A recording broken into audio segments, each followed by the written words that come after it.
তুমি যখন জন্ম নিয়েছো তোমার বয়স মাত্র 3 দিন, আমি তোমাকে তোমার বাড়িতে দেখতে গেলাম। তোমার বাড়িতে দেখতে গিয়ে দেখি তোমার মা তোমাকে রেখে দিয়েছে খোলা আকাশে, চাঁদনি আকাশের নিচে তোমাকে রেখে দিয়ে তোমার মা শুধু কান্নাকাটি করে। তোমার মার চোখের পানি বন্ধ হয় না, বারবার কান্নাকাটি করে, তোমার কাছে যায় না, তোমার সামনে ফেরে না, তোমাকে টাইম দেয় না। কিন্তু আমি লক্ষ্য করলাম তোমাকে একা মা ফেলে রেখেছে, কিন্তু আমি লক্ষ্য করে আশ্চর্য হয়ে গেলাম। সেই সময় তুমি চাঁদনি আকাশের নিচে শুয়ে আছো, তোমার ডান হাতটা বাম দিকে নাও, সঙ্গে সঙ্গে আকাশের চাঁদটাও ডান থেকে বাম দিকে চলে যায়। তুমি যখন তোমার বাম হাতটা ডান দিকে নাও, সঙ্গে সঙ্গে আকাশের চাঁদটা বাম থেকে ডান দিকে চলে যায়। ও আমার ভাতিজা মোহাম্মদ, তোমার দুটো হাত দিয়ে যখন নিচের দিকে যখন তুমি টেনে আনো হাতটা, আকাশের চাঁদটা তোমার কাছাকাছি এসে দোল খায়। ওরে মোহাম্মদ, আমি সচক্ষে তা দেখেছি, কিন্তু ভুল দেখলাম না ঠিক দেখলাম, তুমি একটু আমাকে বোঝায় বলো তো।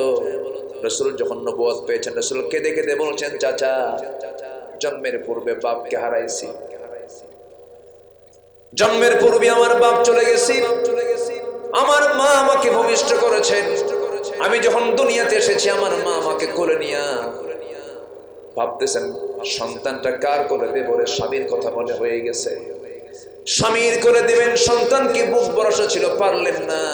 আমাকে কোলে নেওয়ার সঙ্গে সঙ্গে স্বামীর কথা বারবার মনে হয়ে যায়, হাওমাও করে কান্দেন তিনি, আমাকে নিতে পারেন না। এই জন্য আমার মা আমার থেকে একটু দূরে দূরে থাকেন, কিন্তু আমাকে সঙ্গ দেবে কে? এই রাত পার হয়ে যাবে, আমাকে সঙ্গ দেওয়ার তো কেউ নাই।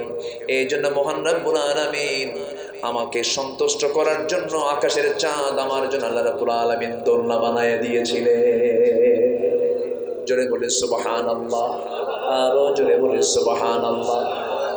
এই চিত্র আবু তালেব দেখেছিল, কিন্তু আবু তালেবের কপালে ইসলাম জোটে নাই, ইসলাম কবুল করতে পারে নাই, কারণ হেদায়েতের চাবিকাঠি কারো হাতে নয়, হেদায়েত একমাত্র কে দিবেন বলেন? এই জন্য আমরা নামাজের মধ্যে বলি ইহদিনাস সিরাতাল মুস্তাকিম, আল্লাহ তুমি আমাদেরকে হেদায়েত দাও, সঠিক পথের রাস্তা আমাদেরকে দেখায় দাও। আমার বন্ধুগণ, আমার ভাইয়েরা, নবীজি যে সমাজের জন্ম নিয়েছিলেন সেই সমাজের মানুষগুলো এত নোংরা ছিল, এত নিচু ছিল, কিন্তু সেই সমাজ থেকে এই আবু বকর বের করে আনলেন, ওমর বের করে আনলেন, আলী বের করে আনলেন, ওসমান বের করে আনলেন, খালিদ বের করে আনলেন, জাফর বের করে আনলেন। এই সমস্ত জান্নাতি লোকগুলোকে যে বের করে এনেছেন ওই জাহেলি সমাজ থেকে, কিচ্ছু দিয়া নয়, কোনো জাদু দিয়া নয়, একমাত্র কি দিয়া? কি দিয়া? কোরআন। রাসূলই পারেন না কোরআন ছাড়া, তুমি কোন সাদা মাথা পারবা কেমনে? হ্যাঁ, এই স্বপ্ন কেন দেখো, ধোঁকাবাজি কেন করো মানুষের সাথে? রাসূলই পারেন নাই, 40 বছর পর্যন্ত চেষ্টা করেছেন সমাজকে সংশোধন করার জন্য, রাসূলই ব্যর্থ হয়েছেন, পারেন নাই। কোরআন এসেছে, রাসূল সফল হয়েছে। কথা ক্লিয়ার? কথা ক্লিয়ার? যে ইসলাম চাবে তাকে আমি চাবো, যে ইসলাম চাবে না আমি তাকে চাবো না, কারণ সে ধোঁকাবাজ। কারণ সে কি? ধোঁকাবাজ। আমার নবীজি কি মানুষ বানালেন তাদেরকে, যাদের হৃদয়টা ছিল পাষাণ, এত পাষাণ তারা ছিল, জীবন্ত সন্তানকে জীবন্ত পুঁতে হত্যা করত, কলিজার টুকরা সন্তানগুলোকে মেরে ফেলতো, তারা হাসতো, উল্লাস করত। আমার নবীর সামনে এক সাহাবী কাঁদে। আমার নবী যদি খুব ফ্রি ছিলেন, সবাই কথা বলত। ছোট বাচ্চার সঙ্গে না খেলে রাসূলের সঙ্গে খেলত। সুবহানাল্লাহ বলবেন না? রাসূল ছিলেন শিশু বান্ধব মানুষ, শিশুদের দেখলে উনি শিশু হয়ে যেতেন, খেলতেন ওদের সাথে। কিছু কিছু নানা আছে, দাদা আছে, নাতিপুতিদের আদরও করে না, স্নেহ করে না, খালি ধমকায়। নাতিপুতিদের মনে মনে বদ্ধ করে, বুড়া মরবি কোনদিন, কুলখানি খাবো। আমার নবীজি এমন ছিলেন, রাসূল খুব ফ্রি ছিলেন, বউদের সামনে যেতেন ফ্রি হয়ে যেতেন, এবং ইনসাফ কায়েম করেছিলেন। 4 স্ত্রী একদিন নবীর সামনে এসে বলে, হুজুর আমাদের মধ্যে গন্ডগোল লাগছে। কি গন্ডগোল? সত্যি করে বলুন তো, আপনি আমাদের এই 4 জনের মধ্যে আপনি কাকে সবচেয়ে বেশি ভালোবাসেন? আমার রাসূল এই প্রশ্ন শুনে মুস্কি হাসি মেরে বললেন, আমি তো এই জবাব এখন দেবো না, আগামীকালকে সকালবেলা দেবো, যাও। কারণ কার নাম নিয়ে কোন প্যাস লাগবে, পাঠায় দিলেন। কিছু কিছু ভাই চলে যাচ্ছেন, আমি কি শেষ করে দেব? দুই একজন করে উঠলেন যে, ও মানে চাপ, শীতের রাত তো, শীতের রাত তো ঘামাঘামি তো নাই, এই জন্য শুধু খুব চাপ চাপ আসে, কষ্ট হয়। আমি কি দোয়া করে দেব? সবাই শুনতে রাজি আছেন তো ইনশাআল্লাহ? একটু বসুন না, কত রাত কত দিকে আমরা নষ্ট করে ফেলি, একটা রাত নয় কোরআনের জন্য আমরা একটু ব্যয় করবো, জোরে বলি ইনশাআল্লাহ।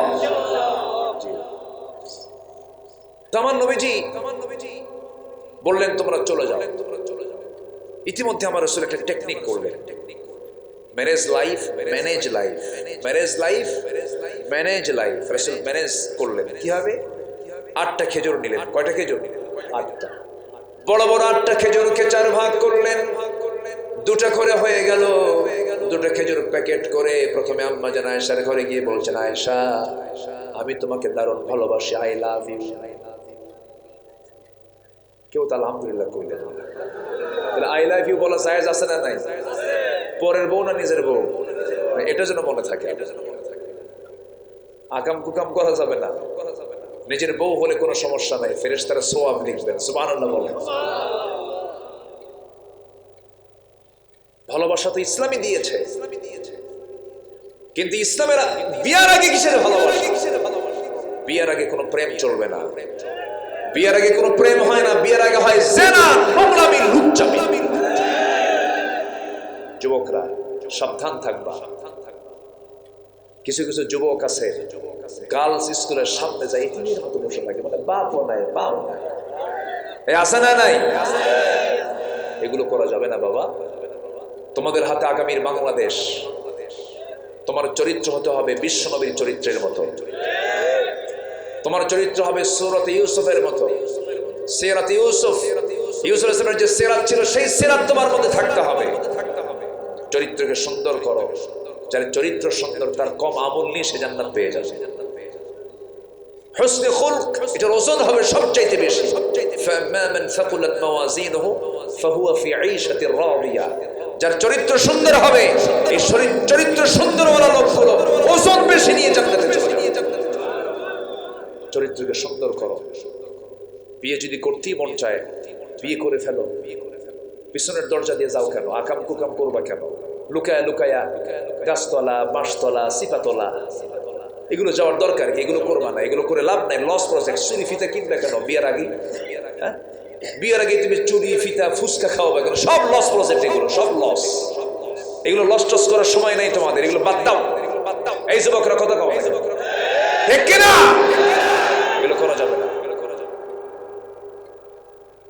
যে যুবকরা বিয়ে করতে চায় তারা ভালো, তারা চরিত্রবান, ভালো চরিত্রবান যুবকরা বিয়ের জন্য বাপকে বলে যা আব্বা বিয়ে করা, নামাজ কালাম পড়ি।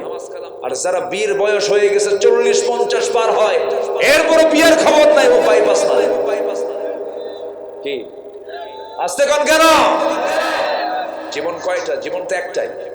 হ্যাঁ, রাসূল বিয়ে করেছেন 25 বছরে, বাপও নাই মাও নাই। বিয়ে করেছেন কত বছরে? 25 বছরে। আর আপনি বিয়ে করতে করতে 50 লাগায় ফেলেন, এটা কোন কথা? বিয়ে করবেন কোন দিন, বাপ হবেন কোন দিন? 60 বছর বয়সে বাচ্চার বাপ হয়ে রাস্তায় নিয়ে হাঁটে, সবাই বলে এই ছেলেকে তোমার দাদা না, না না, প্যাঁচ লেগে যায়। যুবকরা আজকে আমার ওয়াজে খুব খুশি, হুজুর ভালো করে বাপ কথা শোনে না। কি রাগ করতেছো নাকি তোমরা? রাসূল বিয়েকে খুব উদ্বুদ্ধ করেছেন, কারণ বিয়েটাকে সহজ করা হলে পরে জেনা বন্ধ হয়ে যাবে। যে সমাজে বিয়ে সহজ সেই সমাজে জেনা কঠিন, আর যে সমাজে জেনা সহজ সেই সমাজে বিয়ে কঠিন হয়ে যাবে। জেনা করতেছে, বিয়ে তো দরকার নাই, আকাম কুকাম করেই বেড়ায়, বিয়ে শাদী করার কি দরকার? কামাই বইয়ের খাবার দেওয়া লাগে না, টাকা পয়সা দেওয়া লাগে না, কিচ্ছু দেওয়া লাগে না, জেনা তো হয়ে যাচ্ছে, বিয়ে করে করবো কি? আকাম কুকামের যারা ওরা বিয়ে করতে চায়। আমি কি ভুল বলতেছি? এই কথাগুলো কি বলার দরকার ছিল না? রাগ করলেন আপনারা? একদমই না। দেখছেন কি প্রস্তুত হয়ে আছে, খুব ভালো। আল্লাহ কবুল করুন, জোরে বলি আমিন। খুব ভালো, আলহামদুলিল্লাহ। চাচা কই যান? আবার আসবেন তো? আসবে ইনশাআল্লাহ, আল্লাহ কবুল করুন, জোরে বলি আমিন। এই যুবক ভাই, কোথায় যাচ্ছেন? বসেন বসেন। না, একটু ঠান্ডা আর আপনাদের কষ্ট হচ্ছে মনে হয়, আমি কি করি বলেন তো? হ্যাঁ, কোনো অসুবিধা নাই তো? বলি আলহামদুলিল্লাহ। আমার নবীজি প্রথমে স্ত্রী ঘরে ঢুকলেন, বললেন কি বললেন? মনে আছে আপনাদের? আহিব্বুক, হে আমার আয়েশা, আমি তোমাকে খুব ভালোবাসি। এই যে দুটো খেজুর নিয়ে আসছি, খাও। আর শোনো, আমি তোমাকে খুব ভালোবাসি, এই কথা যেন অন্য কোনো বইয়ের কারণে না যায়। দ্বিতীয় স্ত্রীর ঘরে গিয়ে একই কথা বললেন, তৃতীয় স্ত্রীর ঘরে গিয়ে একই কথা বললেন, চতুর্থ স্ত্রীর ঘরে গিয়ে একই কথা বলে চলে আসলেন। পরের দিন সকালবেলা বুক ভরা আশা নিয়ে চারজনে হাজির নবীর দরবারে। রাসূলকে লক্ষ্য করে বলছেন, হুজুর আজকে জানাতে চেয়েছেন আপনি কাকে সবচেয়ে বেশি ভালোবাসেন। আমরা সবাই তো বলি আমাকে ভালোবাসা, আমাকে ভালোবাসা, আপনার মুখ থেকে শুনতে চাই। নবীজি আমার মুস্কি হাসি মেরে বললেন, গত রাত্রিতে আমি যাকে লুকায়া দুইটা খেজুর দিয়ে আসছি, আমি তাকেই সবচাইতে বেশি ভালোবাসি। যা জোরে খান সুবহানাল্লাহ। কি ম্যানেজ ছিল তার! উদউ ইলা সাবিলি রাব্বিকা বিল হিকমা, প্রজ্ঞা দিয়ে চলতে হয়। আমার নবীজি সমাজ থেকে তিনি হিংসা দূর করার জন্য কি প্ল্যান করেছেন দেখেন। নবীজি হুনাইন যুদ্ধের সময়, কি যুদ্ধ? হুনাইন, বদর, উহুদ, খন্দক, হুনাইন, একটা ঐতিহাসিক যুদ্ধ হয়েছিল। তো সেই যুদ্ধের পর কিছু গনিমতের মাল আমার নবীজি করলেন কি, শুধু এক পক্ষকে দিয়ে দিলেন, আরব এবং কুরাইশদের তিনি দিয়ে দিলেন। মানে রাসূলের যে বংশ, মক্কার যারা, ওদের হাতে সবগুলো দিয়ে দিলেন। এখন বলেন তো, আনসার সাহাবীদের কি মন খারাপ হতে পারে না? হতে পারে। আমার নবীজির সামনে যখন তিনি এইভাবে বন্টন করলেন, বন্টন করার সঙ্গে সঙ্গে আনসারদের ভিতরে বিশাল বড় রিউমার সরে গেল। আহারে, রাসূল কি করলেন? সব গনিমতের মালগুলো নিজ বংশের লোকদের মাঝে বন্টন করলেন, মানে রাসূল তাদের সঙ্গে মিশে গেছেন। নবীজি তাদের সঙ্গে মিশে গেছেন, বংশের টান চলে আসছে। এই জাতীয় কথাগুলো যখন বলা হলো, আমার নবীজির কানে সংবাদটা যখন চলে এসেছে, রাসূল এটাকে নেগেটিভ মনে করলেন না, বরং ভাবলেন এটাকে কেমনে এই ক্রাইসিস দূর করা যায়, হিংসা কেমন করে দূর করা যায়। আমার নবীজি একটা জোরালো বক্তব্য দিলেন, আলা তারাদানা ইয়া মা'শারাল আনসার আইয়াযহাবান নাসু বিশ-শাতি ওয়াল বাঈর ওয়া তারজিউ বিরাসূলিল্লাহি ইলা রিহালিকুম। তোমরা যে ছাগলগুলো নিয়ে, ভেড়াগুলো নিয়ে, উটগুলো নিয়ে তোমরা কথা চালাচালি করতেছ, ওই সমস্ত লোকগুলো অভাবের কারণে এগুলো নিয়ে চলে গেছে। আরবরা ছাগল নিয়ে গেছে, উট নিয়ে গেছে, কিন্তু তোমরা কি ভুলে গেছো তোমরা তোমাদের ঘরে তোমাদের রাসূলকে নিয়ে গেছো। তোমাদের ঘরে রাসূল ঢোকে আর ওদের ঘরে ছাগল ভেড়া ঢোকে। তোমরা কোনটা উত্তম মনে করো? ছাগল ভেড়া ঢোকে না রাসূল ঢোকা? আনসার সাহাবীরা রাসূলের সামনে কেঁদে ফেলে বলেছেন, ইয়া রাসূলুল্লাহ, আমরা সন্তুষ্ট হয়ে গেছি। আল্লাহু আকবার। রাসূল কেমনে হিংসাগুলো দূর করে দিয়েছেন। আল্লাহু আকবার, আল্লাহু আকবার। আল্লাহ রাব্বুল আলামিন বলেন, ফামান ইয়াকফুর বিত-তাগুতি ওয়া ইউমিন বিল্লাহি ফাকাদ ইসতামসাকা বিল উরওয়াতিল গুসতা লা ইনফিসামা লাহা। জোরে বলুন আল্লাহু আকবার। তাগুতকে আগে পরিহার করতে হবে, এরপর ঈমান আনতে হবে। এই জন্য আমার বন্ধুগণ, নিজের মধ্যে আমি শয়তানের বিধানগুলো রেখে দিলাম কি? সুদ রেখে দিলাম, জেনার বৈধতা নিয়ে রাখলাম। আমরা যদি একটা পটের পরিবর্তনের কথা বলছি, হয়তো অনেকে ভাবতেছি পরিবর্তন হয়েছে, একটা চেঞ্জ হয়ে গেছে, মনে হয় আমরা অনেক কিছুই পেয়ে গেছে। না, কিছুই পাই নাই। কারণ আমার দেশে এখনো মদের দোকান আছে না নাই? দোকানদার আছে না নাই? কাস্টমার আছে না নাই? সুদের কারবার আছে না নাই? জেনার লাইসেন্স আছে না নাই, পর্দার কোনো বিধান আছে নাকি, তাহলে কি বিজয় হয়েছে? কিছুই তো হয়নি। অনেক কথা আছে, অনেক কাজ আছে আমাদের সামনে। আমাকে সময় দিচ্ছেন তো ইনশাআল্লাহ? আমি কোনো দলীয় এজেন্ডা নিয়ে এখানে আসিনি। হয়তো ভাববেন, হয়তো অনেকে বলবেন যে হুজুর আপনি এগুলো কি শুরু করলেন? না, কোরআন যা বলতে বলবে আমি তাই বলবো। কার দিক দিয়ে কোন দিক দিয়ে গেল এটা আমার দেখার বিষয়। আমি যদি ভালো হই তাহলে কোরআন শুনলে ভালো লাগবে, আর আমি যদি কোরআন বিরোধী হই তাহলে আমার কাছে এই কথাগুলো ভালো লাগবে। সম্মানিত ভাইয়েরা, অনেকে আছে সস্তায় জান্নাত দিয়ে দেয়। অনেক দরবারে গেলে, মুরিদ হয়ে গেলে, হুজুর একটু আমারে এমন কিছু আমল শেখায় দেন সহজে যেন জান্নাত পেতে পারি, সহজেই যেন জান্নাতে যেতে পারি। হ্যাঁ, ওটা আওয়াজটা আসে না তাছাড়া। জি, সহজেই যেন জান্নাতটা পেতে পারি, এমন একটা দোয়া দিবেন হুজুর যেন এক দোয়ায় জান্নাত পার হয়ে জাহান্নামে চলে যায়। সম্মানিত ভাইয়েরা, কারো দোয়া দিয়ে শুধু জান্নাত পাওয়া যাবে? হ্যাঁ, দোয়ার প্রয়োজন আছে, কিন্তু আমলের দরকার আছে না নাই? আমলের দরকার আছে না নাই?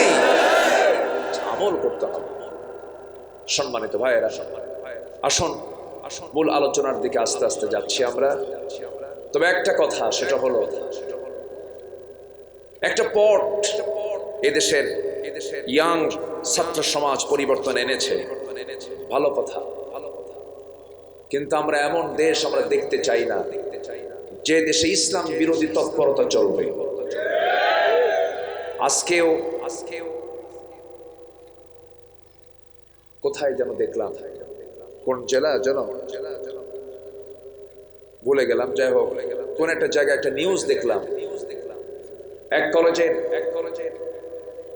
প্রফেসর বলেছেন একটা মেয়ে বোরকা পরে, নেকাব পরে কলেজে ঢোকা মাত্রই বলতেছে তুমি কলেজে আসছো কেন নেকাব পরে?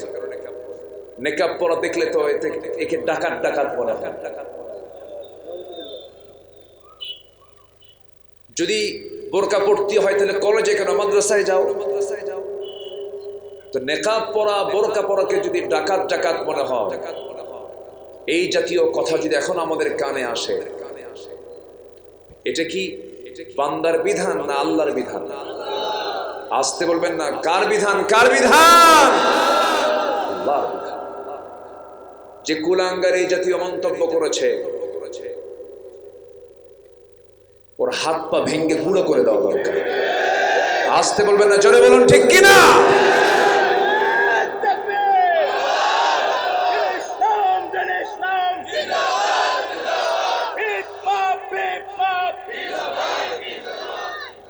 সম্মানিত ভাইয়েরা, তাহলে মেয়েরা ঢাকবে মাথা থেকে পা পর্যন্ত, এই হুকুমটা কার? আসতে বলবেন না, কার?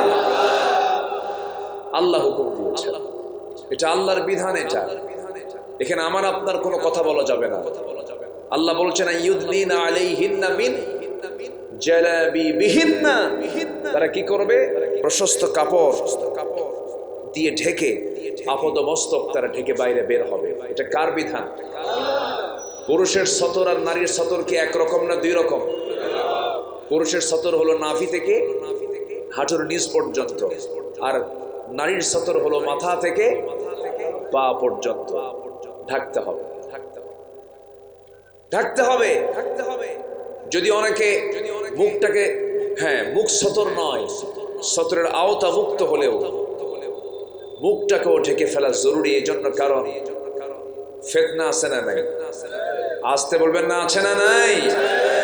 গোটা দেহের রাজধানী হলো ফেস। যখন কোনো পুরুষ কোনো নারীর দিকে তাকে আকৃষ্ট হয়, তার প্রথমে কি দেখে আকৃষ্ট হয়? চেহারা দেখি তো আকৃষ্ট হয়। দেখেন না কত প্রশংসা করে, কত সুন্দর তোমার প্রশস্ত কপাল, ভ্রু যুগল, কালো কালো কেশ, চিকন চিকন ঠোঁট, সব প্রশংসা তখন কিসের হলো? মুখরিত হলো। তো মুখ আপনি ঢাকবেন না কেন? মুখও ঢাকতে হবে। এই বিধানগুলো কোনো মোল্লার নয়, এই বিধানগুলো কার? আসতে বলবেন না, কার? পর্দার বিরুদ্ধে যারা এই কথা বলবে সোজা করা দরকার পিটন দিয়া।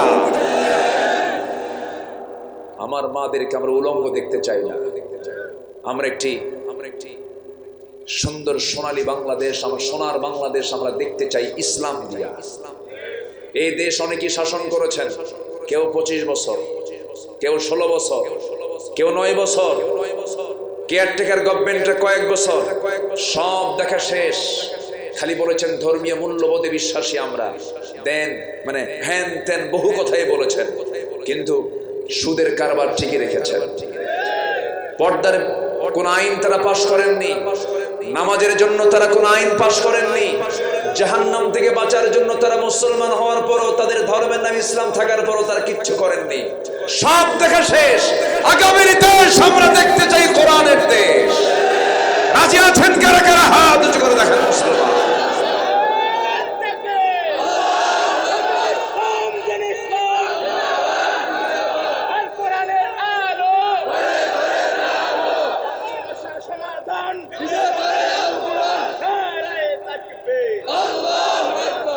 আল্লাহ কবুল করুন। দেখি সবই পারেন, দেখি অলরাউন্ডার। উনি উপস্থাপক, উনি স্লোগান মারলেন, উনি আবার লাইভ করতেছেন। কম কথা, মাশাআল্লাহ, খুব ভালো। যে পারে সে সব পারে। থাক, এখন রাখেন, এটা ওই যে ডিস্টার্ব হয়, রাখেন। জি, কথা বলবো। সবাই শুনতে রাজি আছেন তো? জোরে বলি ইনশাআল্লাহ। কোরআন কি নির্দিষ্ট কোন দলের? কোরআন কার? কোরআন যারা চায় না, ওদের সমস্যা আছে না নাই? ওদের মধ্যে বড় শয়তান ধরছে। যারা কোরআন চায় না ওরা বড় শয়তানের দলের সদস্য, ঠিক কিনা? কোরআন চাইতে সমস্যা কোথায়? কোরআন তো সবারই। সূর্য আলো দেয়, সবাইকে আলো দেয়। সূর্যের যিনি মালিক তিনি কোরআন নাজিল করেছেন। কোরআন মানতে সমস্যা কোথায়? ওখানে হো হো হয় কেন? ওখানে কি আওয়াজটা কিসের? ওই জায়গায় কারা কথা বলে? ডান পাশে একটু জানতো, হ্যাঁ না, পোলাপান ডিস্টার্ব করা যাবে না, আওয়াজ এসে তো ডিস্টার্ব হয়। একটু খেয়াল করেন, স্বেচ্ছাসেবক যারা আছেন তারা একটু খেয়াল করুন। জি, সম্মানিত ভাইয়েরা, আমি এর আগে 2বার এসেছি এখানে, এবার যে আমার 3বার আসা হলো। আমি খুবই আনন্দিত আপনাকে পেয়ে। আপনি খুশি হয়েছেন কিনা জানি না। আপনারা খুশি হয়েছেন তো? বলি আলহামদুলিল্লাহ, জোরে বলি আলহামদুলিল্লাহ। আমি যেখান থেকে তেলাওয়াত করেছি সেই তেলাওয়াতকে তো সূরাটার নাম হলো সূরাতুশ শূরা। সূরাতুশ শূরা, শূরা মানে হলো পরামর্শ। বলেন তো কি পরামর্শ? যেখানে করা হয় তাকে বলা হয় সংসদ। তার নাম কি?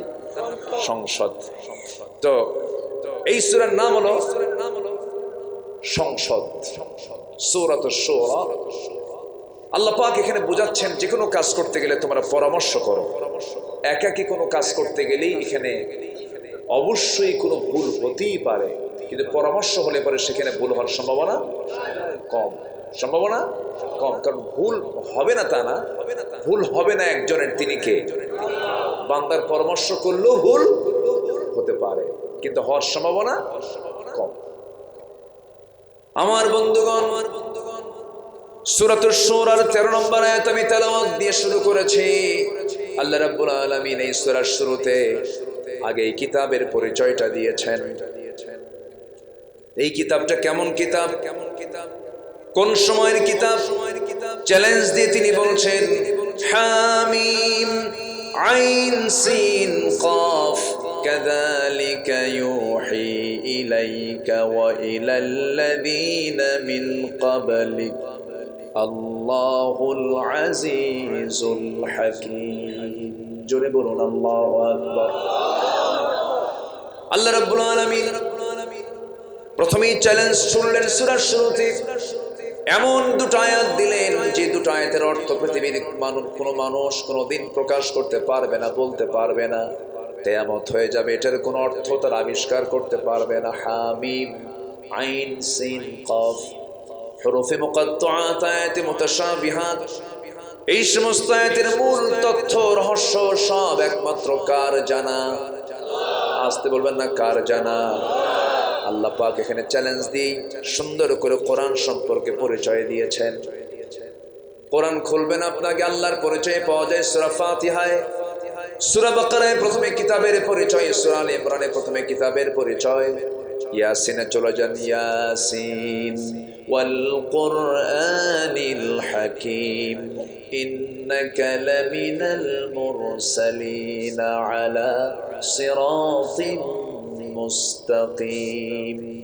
রহমানে চলে যান, আর রহমান আল্লামাল কুরআন খালাকাল ইনসানা আল্লামাহুল বায়ান। জোরে বলুন আল্লাহু আকবার।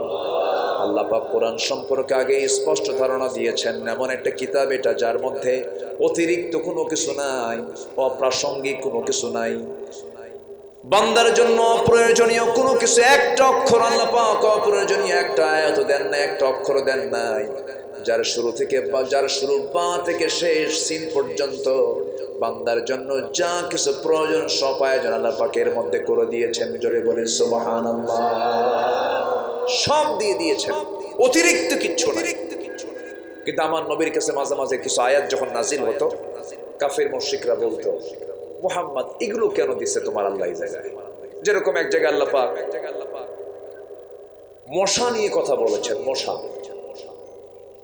তো তারা বলল যে তোমার রব মশার উদাহরণ কোরআনে কেন? কোরআন হচ্ছে ধর্মীয় কিতাব, এর মধ্যে আবার এইগুলো ঢুকলো কেন? কিন্তু এই যে ধর্মীয় কিতাব যারা এটাকে শুধু মনে করেন, এটা একটা রং চিন্তা। কোরআন হচ্ছে এমন একটি কিতাবের নাম, মানব জীবনের সকল সমস্যার সমাধান নিশ্চিত করতে পারে একটা কিতাব, তার নাম হলো কোরআন। সব আছে, শুধু ধর্মের কথা নাই, বিজ্ঞানের কথা আছে, শিক্ষার কথা আছে, রাজনীতির কথা আছে। যারা বলেন কোরআন আর রাজনীতি ভিন্ন জিনিস, নতুন করে ঈমান আনতে হবে, নতুন করে ঈমান আনতে হবে। এই সমস্ত কথাগুলো অত্যন্ত মারাত্মক ভয়ঙ্কর কথা। সম্মানিত ভাইয়েরা, একটু কান লাগান, আমরা একটু মনোযোগ দিয়ে শুনি। কোরআনকে অতিরিক্ত কোনো কথা বলেছে? অপ্রাসঙ্গিক কোনো কথাও নাই। বান্দার জন্য যতটুকু প্রয়োজন ততটুকুই বলে দিয়েছেন। আল্লাহু আকবার। তো আল্লাহ তাআলা মশা নিয়ে একটা জায়গায় কথা বলেছেন, তখন কাফেররা বলল যে এগুলো বলার কি দরকার ছিল? এগুলো মাযা আরাদাল্লাহু বিহাদা মাসালা, এই সমস্ত দৃষ্টান্ত দেওয়ার কি দরকার? তারা বলে ফেলে। আল্লাহ রাব্বুল আলামিন বলেন, ইন্নাল্লাহা লা ইস্তাহি আন ইয়াদরিবা মাসালান মা বাউদাতান ফামা ফাওকাহা فأما الذين آمنوا فيعلمون أنه الحق من ربهم وأما الذين كفروا فيقولون ماذا أراد الله بهذا مثلا يضل به كثيرا ويهدي به كثيرا وما يضل به إلا الفاسقين. জোরে বলুন আল্লাহু আকবার। সূরাতুল বাকারা আয়াত নম্বর 26 আল্লাহ রাব্বুল আলামিন তিনি নিজেই বলছেন, আল্লাহ কখনো কোনো কিছুর এক্সাম্পল দিতে নিয়ে মশা অথবা তদর্থ কোনো কিছুর বিষয়ে দিয়ে উপমা দিতে আল্লাহ লজ্জাবোধ করেন না। আল্লাহ পাক এখানে লজ্জাবোধ করেন না। মশাকে যদিও তারা দুর্বল মনে করছে, কিন্তু আজকের বিজ্ঞান, আজকের গবেষণা প্রমাণ করছে মশা ছোটখাটো দেখতে প্রাণী হলেও এর মধ্যে শিক্ষা আছে না নাই? আচ্ছা, মশারি টাঙায় কে? মশা না মানুষ? কার ভয়ে বলেন, কার ভয়ে? তাহলে মশা বড় না মানুষ বড়? কেমনে বড় হলো? বলেন।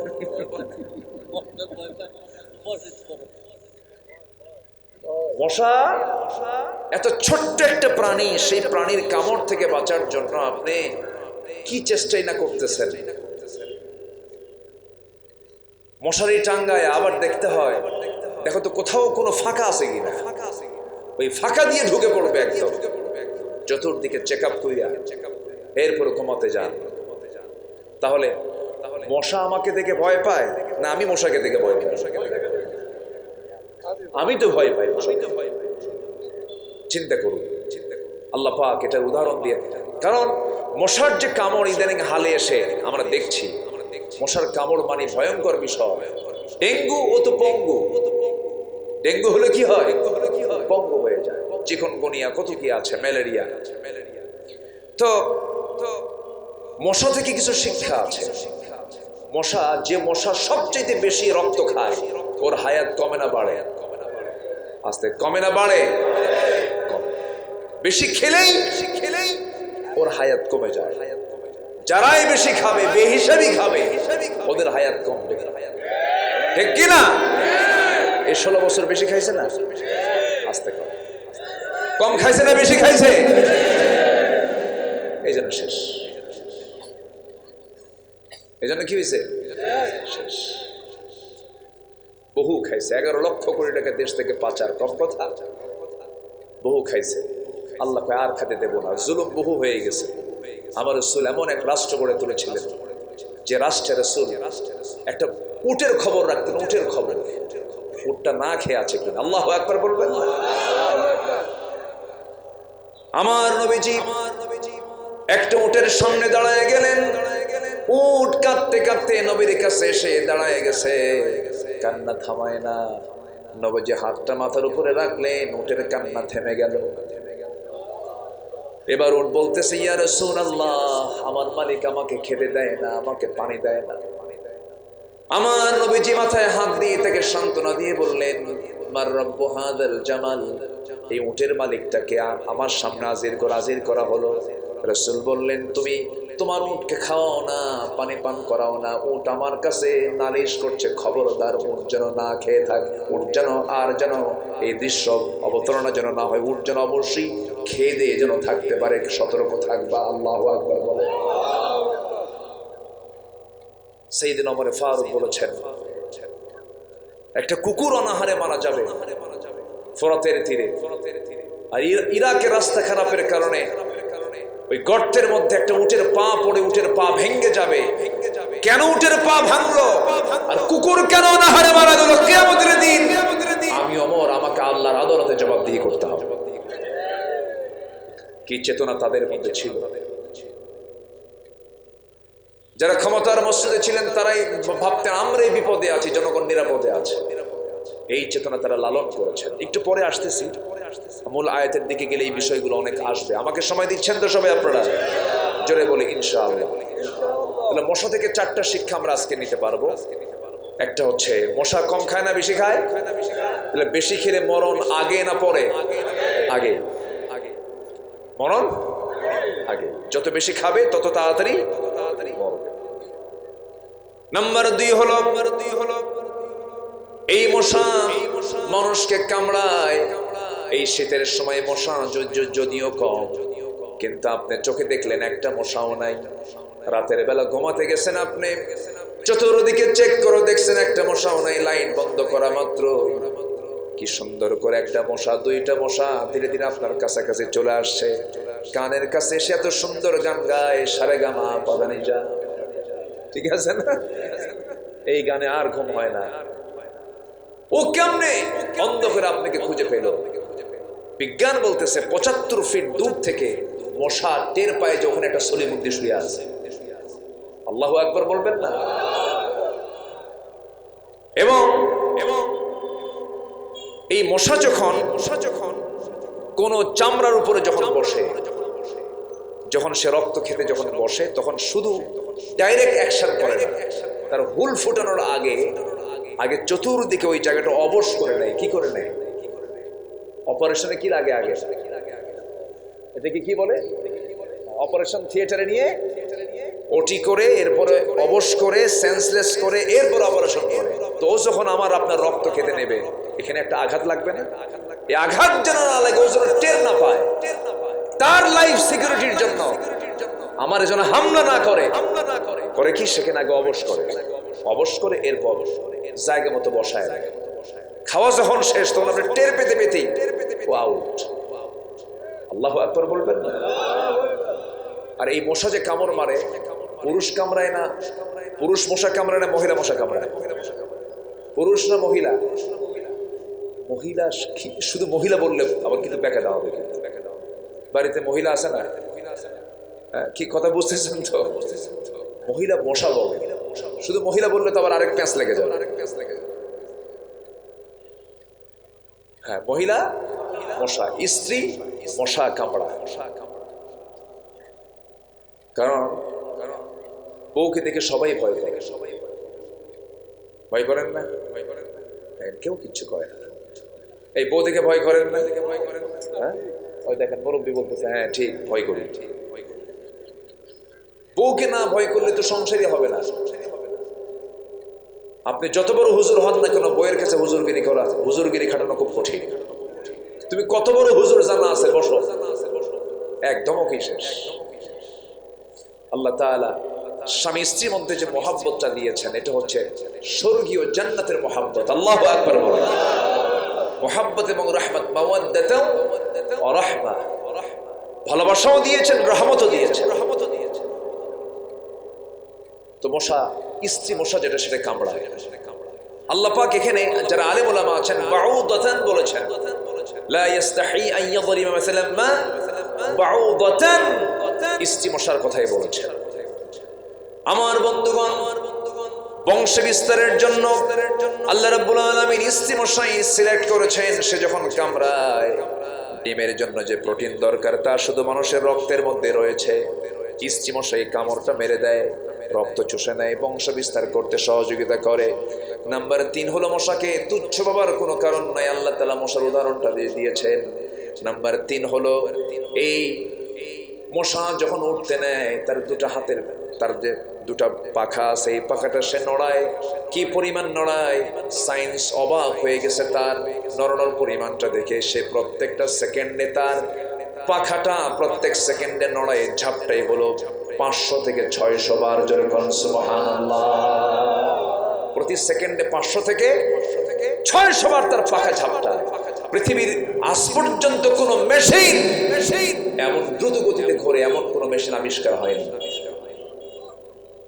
কি মশার মধ্যে কি শিক্ষা আছে কিনা বলেন? মশার উদাহরণে কি আল্লাহ কি ভুল হয়েছে? মশা নিয়ে হাসাহাসি করে কিছু করার নাই। এই পৃথিবীতে একজন নিজেই রব, নিজেই আল্লাহ বলে নিজেকে স্বীকৃতি দিতে চেয়েছিল, নিজেই বলেছিল আমি সবচেয়ে বড় রব। সেই একটা কাট্টা কাফের দুনিয়া থেকে বিদায় নিয়েছে, তার মাথার মধ্যে মশা ঢুকেছিল। তার নাম কি বলে? নমরুদকে আল্লাহ পাক শেষ করেছেন কার কামড় খাওয়ায়া?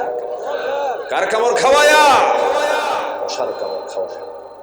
আল্লাহ যা বলেছেন কোনটা অকাজের জন্য নয়। এটা সূরার নামই আছে মাকড়সা। বলেন তো কি মাকড়সা? আল্লাহ পাক মাকড়সা নামে একটা সূরা নাযিল করেছেন। কেন করেছেন? উদাহরণটা দিয়েছেন মাকড়সা। এখানে বিশাল রহস্য আল্লাহ পাক লুকায় রেখেছেন। আজকের সায়েন্স অবাক হয়ে যাচ্ছে, এত আগে কেমনে মানুষের পক্ষে সম্ভব এই কিতাব রচনা করা? এটা মানুষের রচনা নয়, এটা আল্লাহর পক্ষ থেকে নাযিল হওয়া কিতাব। আল্লাহ রাব্বুল আলামিন একটা উদাহরণ দিতে নিয়ে বললেন, মাসালুল লাযীনা ইত্তাখাযু মিন দুনিল্লাহি আউলিয়া কামাসালিল আনকাবুত ইত্তাখাযাত বাইতান ওয়া ইন্না আওহানাল বুয়ুতি লাবাইতুল আনকাবুত লাউ কানু ইয়ালামুন। জোরে বলুন আল্লাহু আকবার।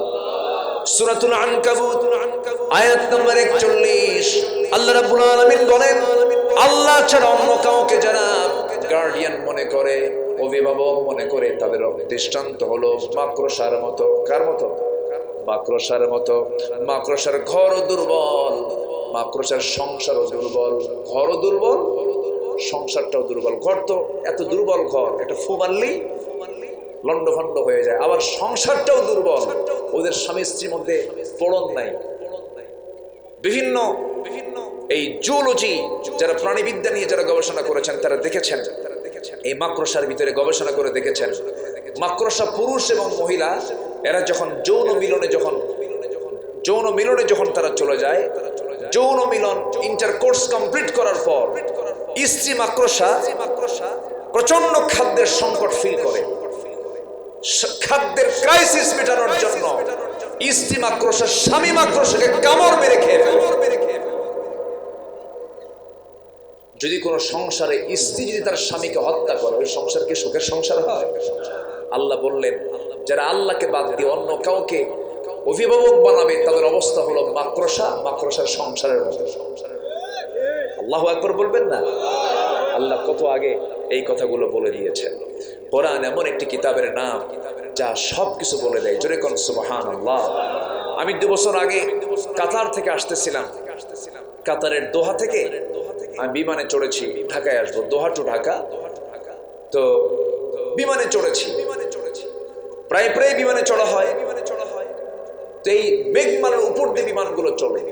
তো দিনের বেলা আমি আসতেছি, ঠিক প্রখর রোদ সূর্যের, নিচের দিকে তাকায় দেখি বিশাল অঞ্চল জুড়ে শুধু মেঘ আর মেঘ, মেঘের পাহাড়ের মতো দেখা যাচ্ছে। মনে মনে ভাবলাম, আল্লাহ তুমি যে মেঘমালাগুলো বানাইছো এর কি ওজন আছে নাকি? মনে মনে আমার ভিতরে একটা চিন্তা হলো, এর ওজন আছে কিনা। তা আমি অনেকক্ষণ চিন্তা ভাবনা করে একটু সার্চ দেওয়া ধরলাম, দেখি তো কোথাও কোনো ওজনের কোনো কিছু পাওয়া যায় কিনা। তো সায়েন্স বলতেছে কিউমুলাস নামে কিছু মেঘমালা আছে যাদের ওজন হলো 10 লক্ষ টন পর্যন্ত আছে।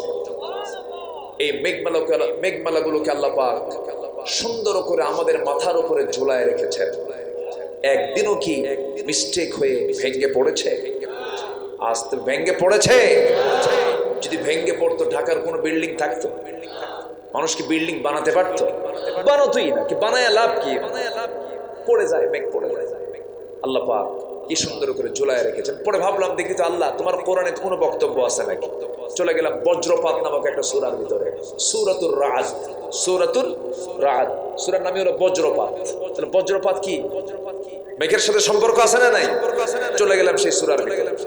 আল্লাহ রাব্বুল আলামিন সুন্দর করে বলছেন, হুয়াল্লাযী ইউরিকুমুল বারকা খাওফান ওয়া তামাআন ওয়া ইউশিস সাহাবাস সিকাল।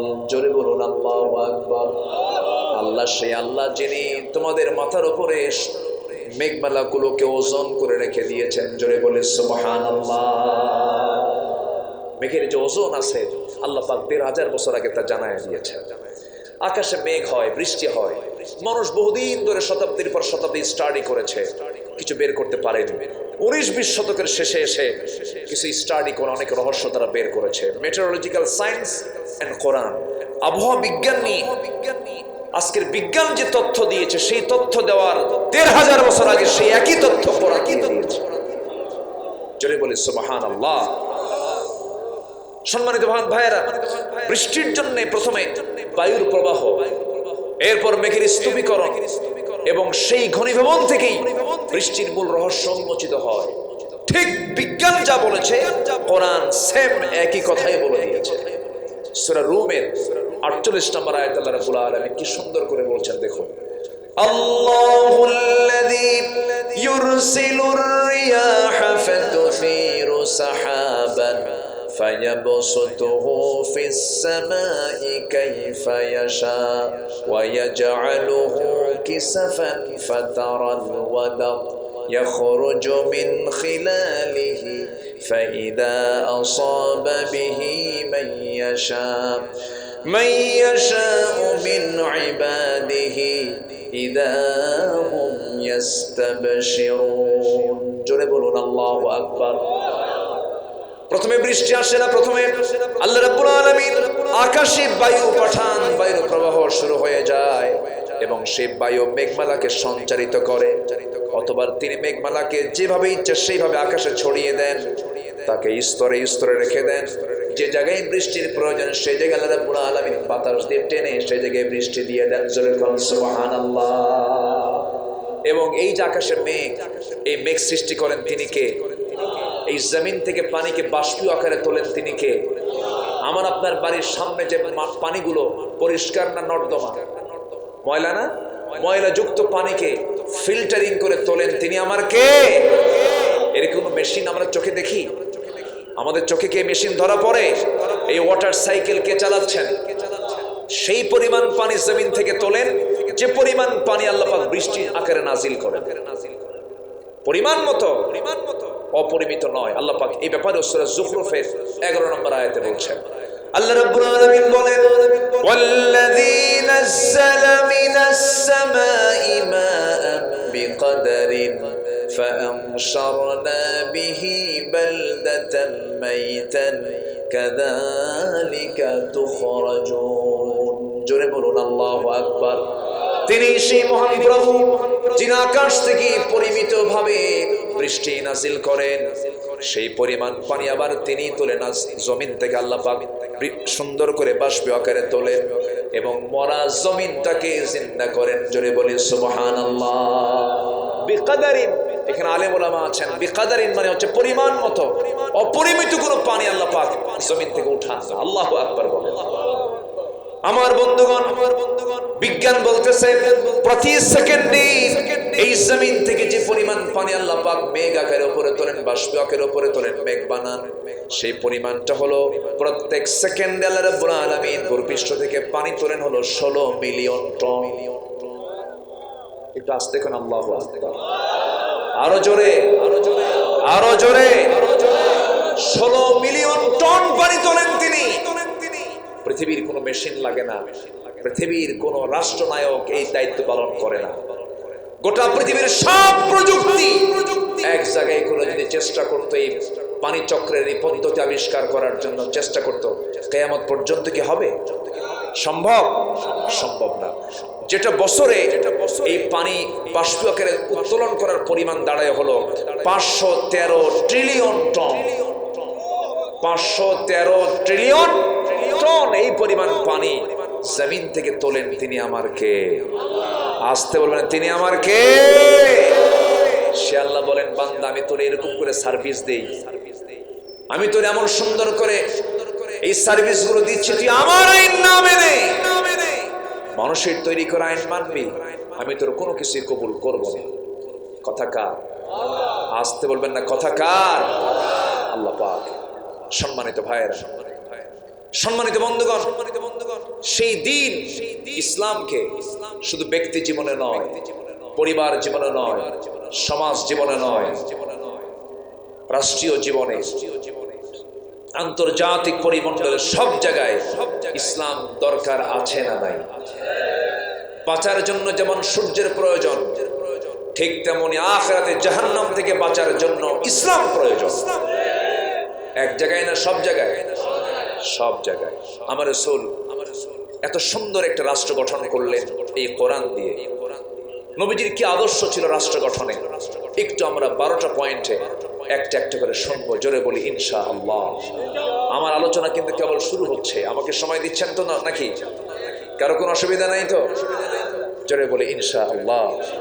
সম্মানিত ভাইরা, নাম্বার 1, আমার নবীজি যে রাষ্ট্র গড়েছিলেন সে রাষ্ট্রের 1 নম্বর বৈশিষ্ট্য হলো সেখানে তাওহীদকে প্রতিষ্ঠা করেছেন। কি প্রতিষ্ঠা করেছেন? তাওহীদ। সেখানে শিরককে তিনি উৎখাত করেছেন। আমার নবীজি এমন একটা জনপদে তিনি জন্ম নিলেন যে জনপদের মানুষ এতটাই নোংরা ছিল, যে এতটাই নিচু ছিল, এতটাই অসভ্য ছিল যে নিজের মাকে বিয়ে করত। বাপ বিয়ে করছে কোন মহিলাকে, সৎ মা, আবার তালাক দিয়ে দিয়েছে। পরের দিন ছেলে ওই মাকে বিয়ে করে বাড়িতে আসছে। এটা ছিল সেই সমাজের বৈশিষ্ট্য। তারা পানির চাইতে মদ বেশি খেত। সামান্য কথাকে কেন্দ্র করে মার্ডার হয়ে যেত। যুগের পরে যুগ তারা যুদ্ধ লাগায় রাখত। ওই ব্যক্তিগুলো আল্লাহর ঘর কাবার ভিতরে 360টা মূর্তি রেখে, কাবাকে সামনে রেখে তারা উলঙ্গ হয়ে তওয়াফ করত। সবাই কি হয়ে যেত? উলঙ্গ হয়ে যেত। আমার নবীর বয়স যখন 5 থেকে 6 বছর, আমার রাসূলকে বলা হলো, মুহাম্মদ চলো আমরা তওয়াফ করব। তাকে বলা হলো, মুহাম্মদ তুমি উলঙ্গ হও। রাসূলকে বলা হচ্ছে, আমার নবীজি তখন শিশু মুহাম্মদ সাল্লাল্লাহু আলাইহি ওয়াসাল্লাম, তিনি হাতটা শুধু লুঙ্গির গেটায় রাখলেন, রেখে ভাবলেন আমি এতগুলো মানুষের সামনে কেমনে উলঙ্গ হব। এই চিন্তা করতে করতে তিনি অজ্ঞান হয়ে পড়ে গেছেন। এত লাজুক তিনি ছিলেন মুহাম্মদ সাল্লাল্লাহু আলাইহি ওয়াসাল্লাম। আমার রাসূলকে দেখলেই যে হেদায়েত পাবে তাও তো না। আবু তালেবের কথা ভাবলে আমি নিজে অবাক হয়ে যাই। হেদায়েতের মাপ, হেদায়েতের চাবি একমাত্র কার হাতে? আসতে বলবেন না, কার হাতে? একদিন আবু তালেব বলতেছে, মানে আবু তালেব যা দেখেছে অনেক সাহাবীও তা দেখেছে, কিন্তু হেদায়েত তো আল্লাহর হাতে।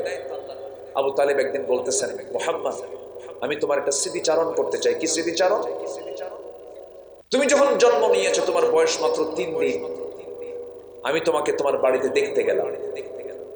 তোমার বাড়িতে দেখতে গিয়ে দেখি তোমার মা তোমাকে রেখে দিয়েছে খোলা আকাশে, চাঁদনি আকাশের নিচে তোমাকে রেখে দিয়ে তোমার মা শুধু কান্নাকাটি করে। তোমার মার চোখের পানি বন্ধ হয় না, বারবার কান্নাকাটি করে, তোমার কাছে যায় না, তোমার সামনে ফেরে না, তোমাকে টাইম দেয় না। কিন্তু আমি লক্ষ্য করলাম তোমাকে একা মা ফেলে রেখেছে, কিন্তু আমি লক্ষ্য করে আশ্চর্য হয়ে গেলাম সেই সময় তুমি চাঁদনি আকাশের নিচে শুয়ে আছো। তোমার ডান হাতটা বাম দিকে নাও, সঙ্গে সঙ্গে আকাশের চাঁদটাও ডান থেকে বাম দিকে চলে যায়। তুমি যখন তোমার বাম হাতটা ডান দিকে নাও, সঙ্গে সঙ্গে আকাশের চাঁদটা বাম থেকে ডান দিকে চলে যায়। ও আমার ভাতিজা মুহাম্মদ, তোমার দুটো হাত দিয়ে যখন নিচের দিকে যখন তুমি টেনে আনো হাতটা, আকাশের চাঁদটা তোমার কাছাকাছি এসে দোল খায়। ওরে মুহাম্মদ, আমি সচক্ষে তা দেখেছি, কিন্তু ভুল দেখলাম না ঠিক দেখলাম, তুমি একটু আমাকে বুঝায় বলো তো। রাসূল যখন নবুয়ত পেয়েছেন, রাসূল কেঁদে কেঁদে বলছেন, চাচা জন্মের পূর্বে বাপকে হারাইছি,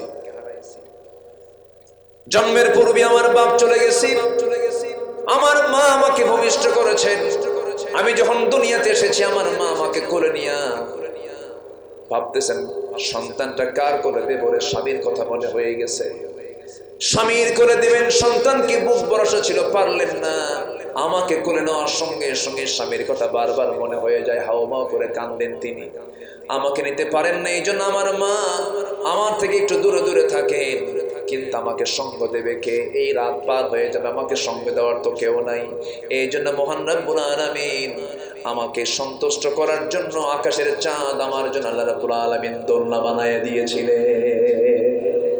জোরে বলে সুবহানাল্লাহ, আরো জোরে বলে সুবহানাল্লাহ। এই চিত্র আবু তালেব দেখেছিল, কিন্তু আবু তালেবের কপালে ইসলাম জোটে নাই, ইসলাম কবুল করতে পারে নাই। কারণ হেদায়েতের চাবিকাঠি কারো হাতে নয়, হেদায়েত একমাত্র কে দিবেন বলেন? এই জন্য আমরা নামাজের মধ্যে বলি ইহদিনাস সিরাতাল মুস্তাকিম। আল্লাহ তুমি আমাদেরকে হেদায়েত দাও, সঠিক পথের রাস্তা আমাদেরকে দেখায় দাও। আমার বন্ধুগণ, আমার ভাইয়েরা, নবীজি যে সমাজের জন্ম নিয়েছিলেন সেই সমাজের মানুষগুলো এত নোংরা ছিল, এত নিচু ছিল, কিন্তু সেই সমাজ থেকে এই আবু বকর বের করে আনলেন, ওমর বের করে আনলেন, আলী বের করে আনলেন, ওসমান বের করে আনলেন, খালিদ বের করে আনলেন, জাফর বের করে আনলেন।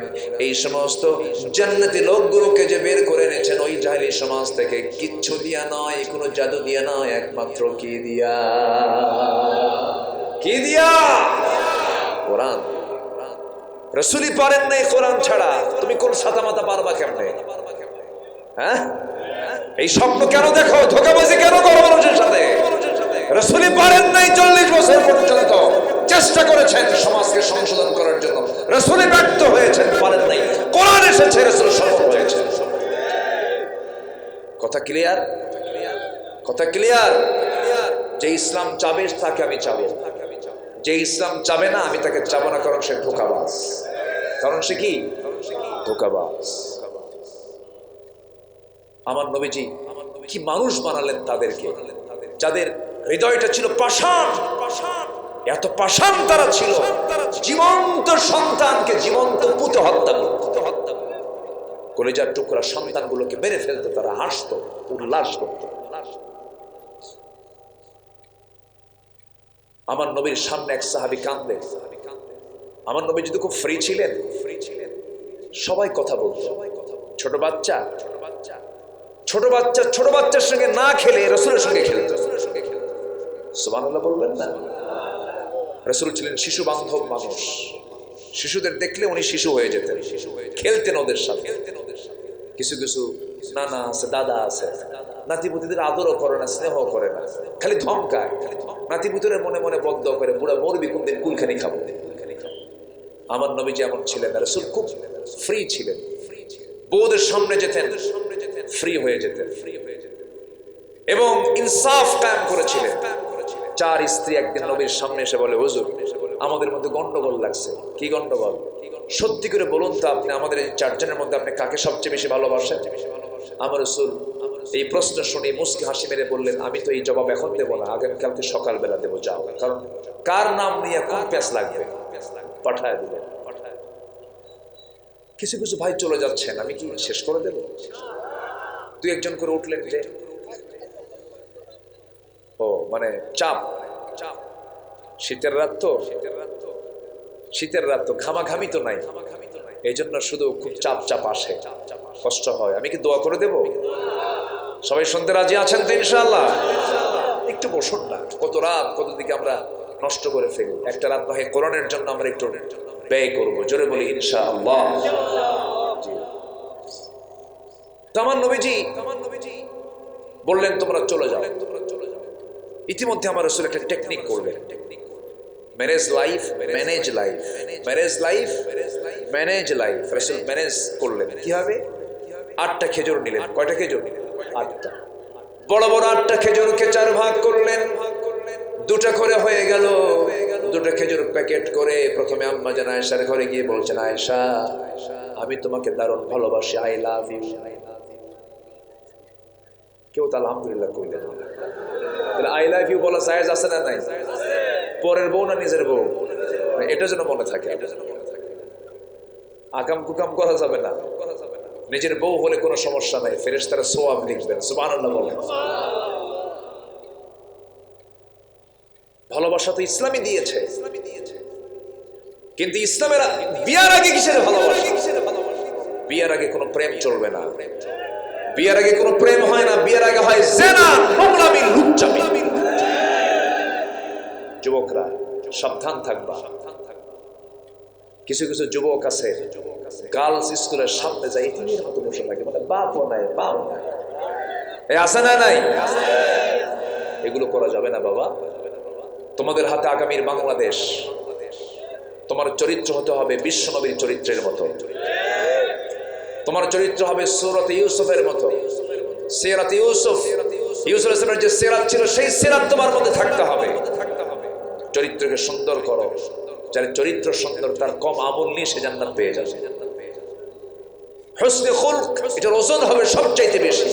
ফাম্মা মান সাকুলাত মাওয়াজিনুহু ফাহুয়া ফি ঈশাতির রাদিয়া। যার চরিত্র সুন্দর হবে, এই চরিত্র সুন্দরওয়ালা লোকগুলো ওজন বেশি নিয়ে জান্নাতে চলে যাবে। চরিত্রকে সুন্দর করো। বিয়ে যদি করতেই মন চায় বিয়ে করে ফেলো, পিছনের দরজা দিয়ে যাও কেন? আকাম কুকাম করবা কেন?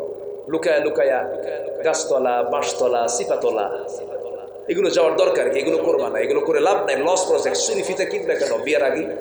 হ্যাঁ, বিয়ের আগে তুমি চুরি ফিতা ফুচকা খাওয়াবে কেন? সব লস প্রজেক্ট, এগুলো সব লস।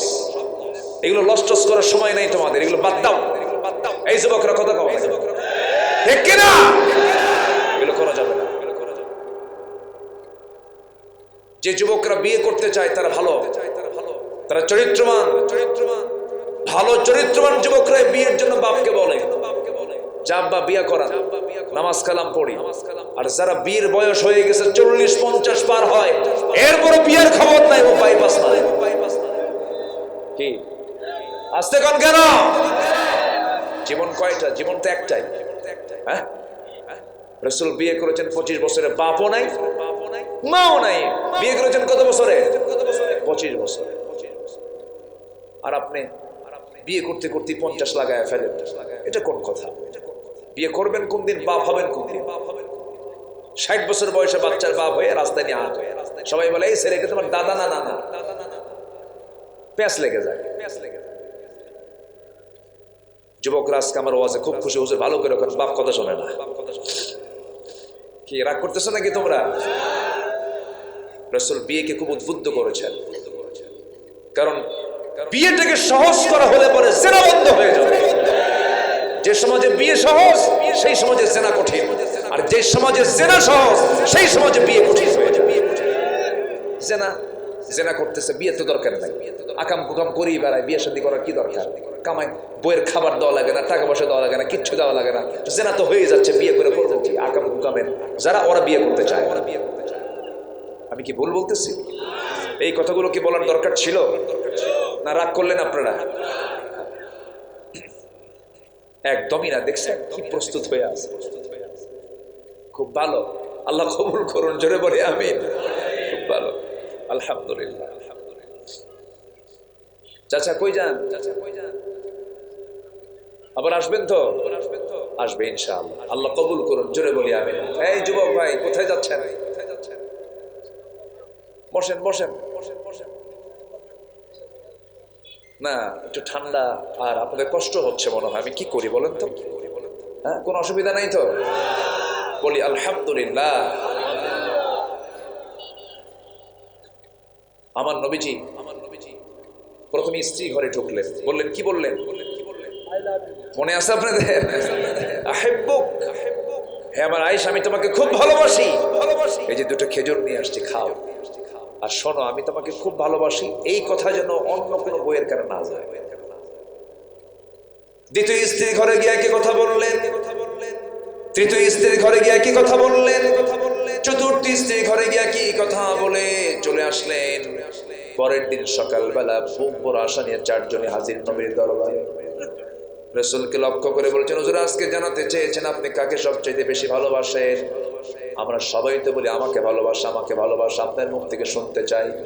নবীজি আমার মুস্কি হাসি মেরে বললেন, গত রাত্রিতে আমি যাকে লুকায়া দুইটা খেজুর দিয়ে আসছি, আমি তাকেই সবচাইতে বেশি ভালোবাসি। যা জোরে খান সুবহানাল্লাহ। কি ম্যানেজ ছিল তার! উদউ ইলা সাবিলি রাব্বিকা বিল হিকমা, প্রজ্ঞা দিয়ে চলতে হয়। আমার নবীজি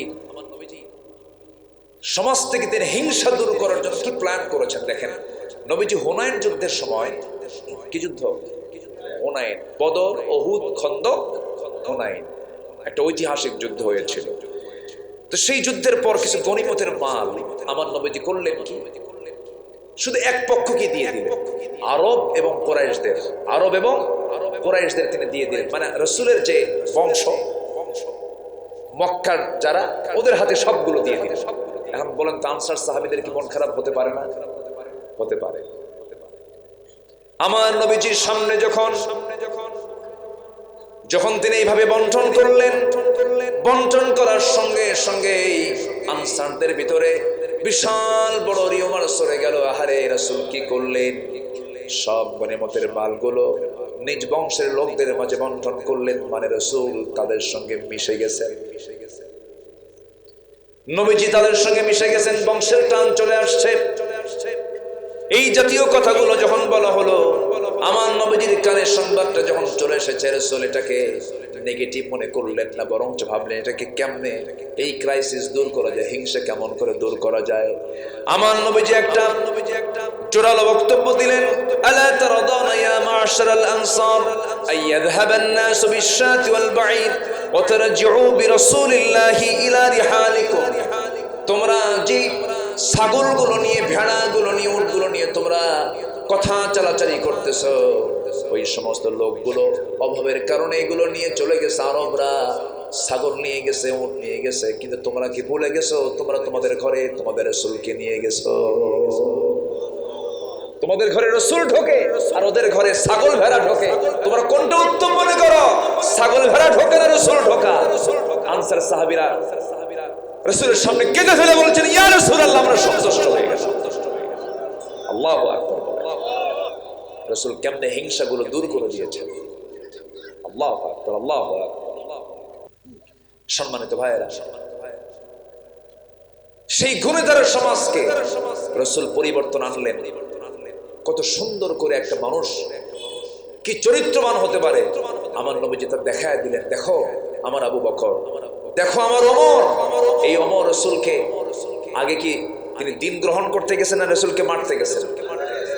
মারতে গিয়ে পারেন নাই, ব্যর্থ হয়েছেন। কিসের কাছে? কিসের কাছে ব্যর্থ হয়েছেন?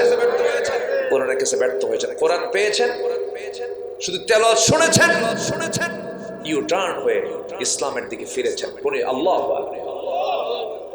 নবীর সামনে আমি কথা বলতে নিয়ে অন্য লাইনে গিয়েছিলাম। নবীর সামনে এক সাহাবী বসে বসে কাঁদতেছে, বলছিলাম না, বসে বসে কাঁদতেছে। রাসূল বললেন, তুমি কাঁদো কেন হুজুর?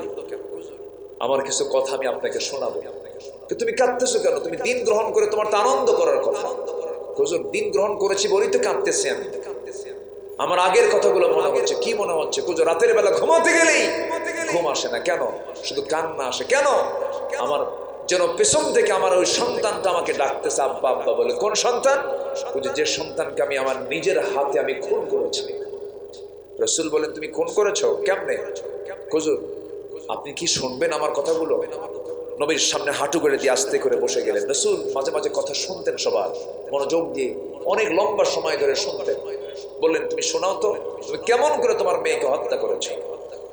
আমার নবীর সামনে সেই সাহাবী কাদা কাদা কণ্ঠের সামনে বসে গিয়ে বলতেছেন, ইয়া রাসূলুল্লাহ, আমি যখন দিন গ্রহণ করতে পারিনি, জাহেলি যুগে আমি ইসলাম পাইনি, আমার স্ত্রীর গর্ভের সন্তান চলে এলো 6 মাস বয়স।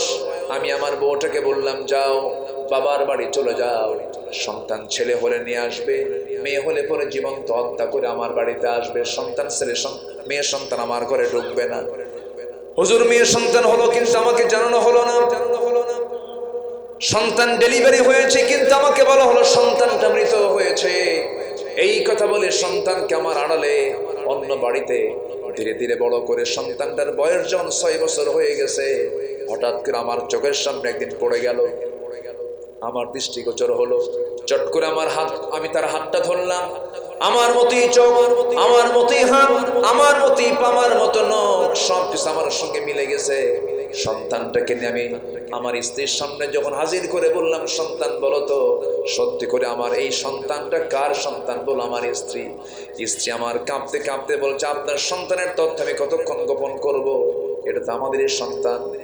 আমি চরম খেপে গেলাম, রেগে গেলাম, কিন্তু রাগের ভাষা আমি তাদেরকে না বুঝায়া বউকে বুঝতে দিলাম না, সন্তানকে বুঝতে দিলাম না, কিন্তু ভিতরে ভিতরে আমি খুনি বনে গেলাম। এক পর্যায়ে মেয়ের সঙ্গে অভিনয় করে মেয়েটাকে আদর করতে লাগলাম। মেয়েটা বলছে, বাবা তুমি তো খুব ভালো মানুষ। এক পর্যায়ে মেয়েকে বললাম, মা আগামীকালকে তোমাকে শখ হচ্ছে তোমাকে তোমার নানির বাড়িতে নিয়ে যাব। মেয়েটা দারুণ খুশি হলো, হুজুর আমাকে চুমা দেয়, আমার কপালে চুমবো নাকি, গালে চুমবো নাকি, বুকের মধ্যে এসে বসে পড়ে।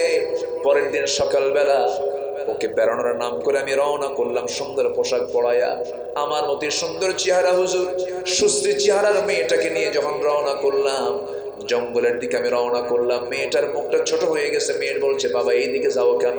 এই তো জঙ্গল দেখা যায়। কিচ্ছু বললাম না। জঙ্গল পার হয়ে যাওয়ার পর সামনের দিকে ঠিক মাঝখান বরাবর দ্বিপ্রহর দুপুরবেলা ফাঁকা মাঠে আমি কোদাল দিয়ে গর্ত খনন শুরু করে দিয়েছি। বারবার মেয়েটা আমার কাছে এসে বলে, বাবা তুমি গর্ত খনন কেন করো? কিচ্ছু বললাম না। মেয়ে তো জানে না গর্ত খনন আমি কার জন্য করতেছি। বারবার মেয়েটা আমার দাড়ির মধ্যে হাত দেয়, দাড়ির মধ্যে হাত দিয়ে সিটি আসা মাটিগুলোকে খিলাল করে করে আমার দাড়িগুলো সাফ করে দেয়।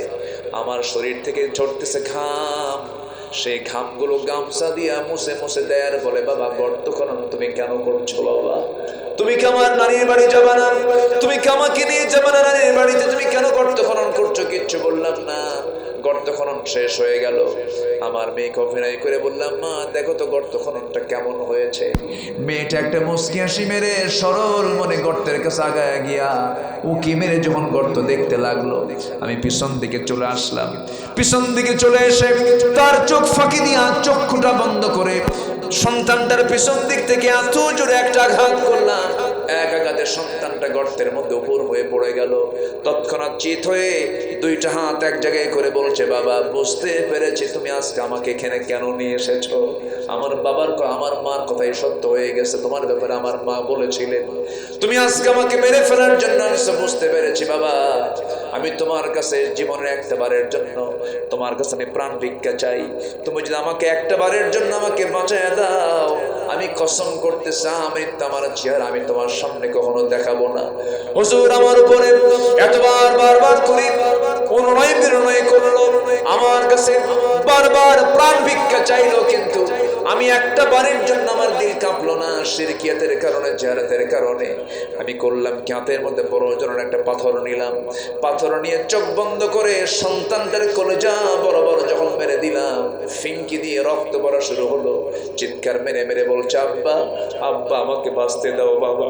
বারবার বলার পরেও দিল কাঁপলো না, দরদ হলো না। মাটি চাপা দিয়া, পাথর চাপা দিয়া, বালু চাপা দিয়া বাপ হয়ে সন্তানকে আমি জনমের মতো শেষ করে দিলাম।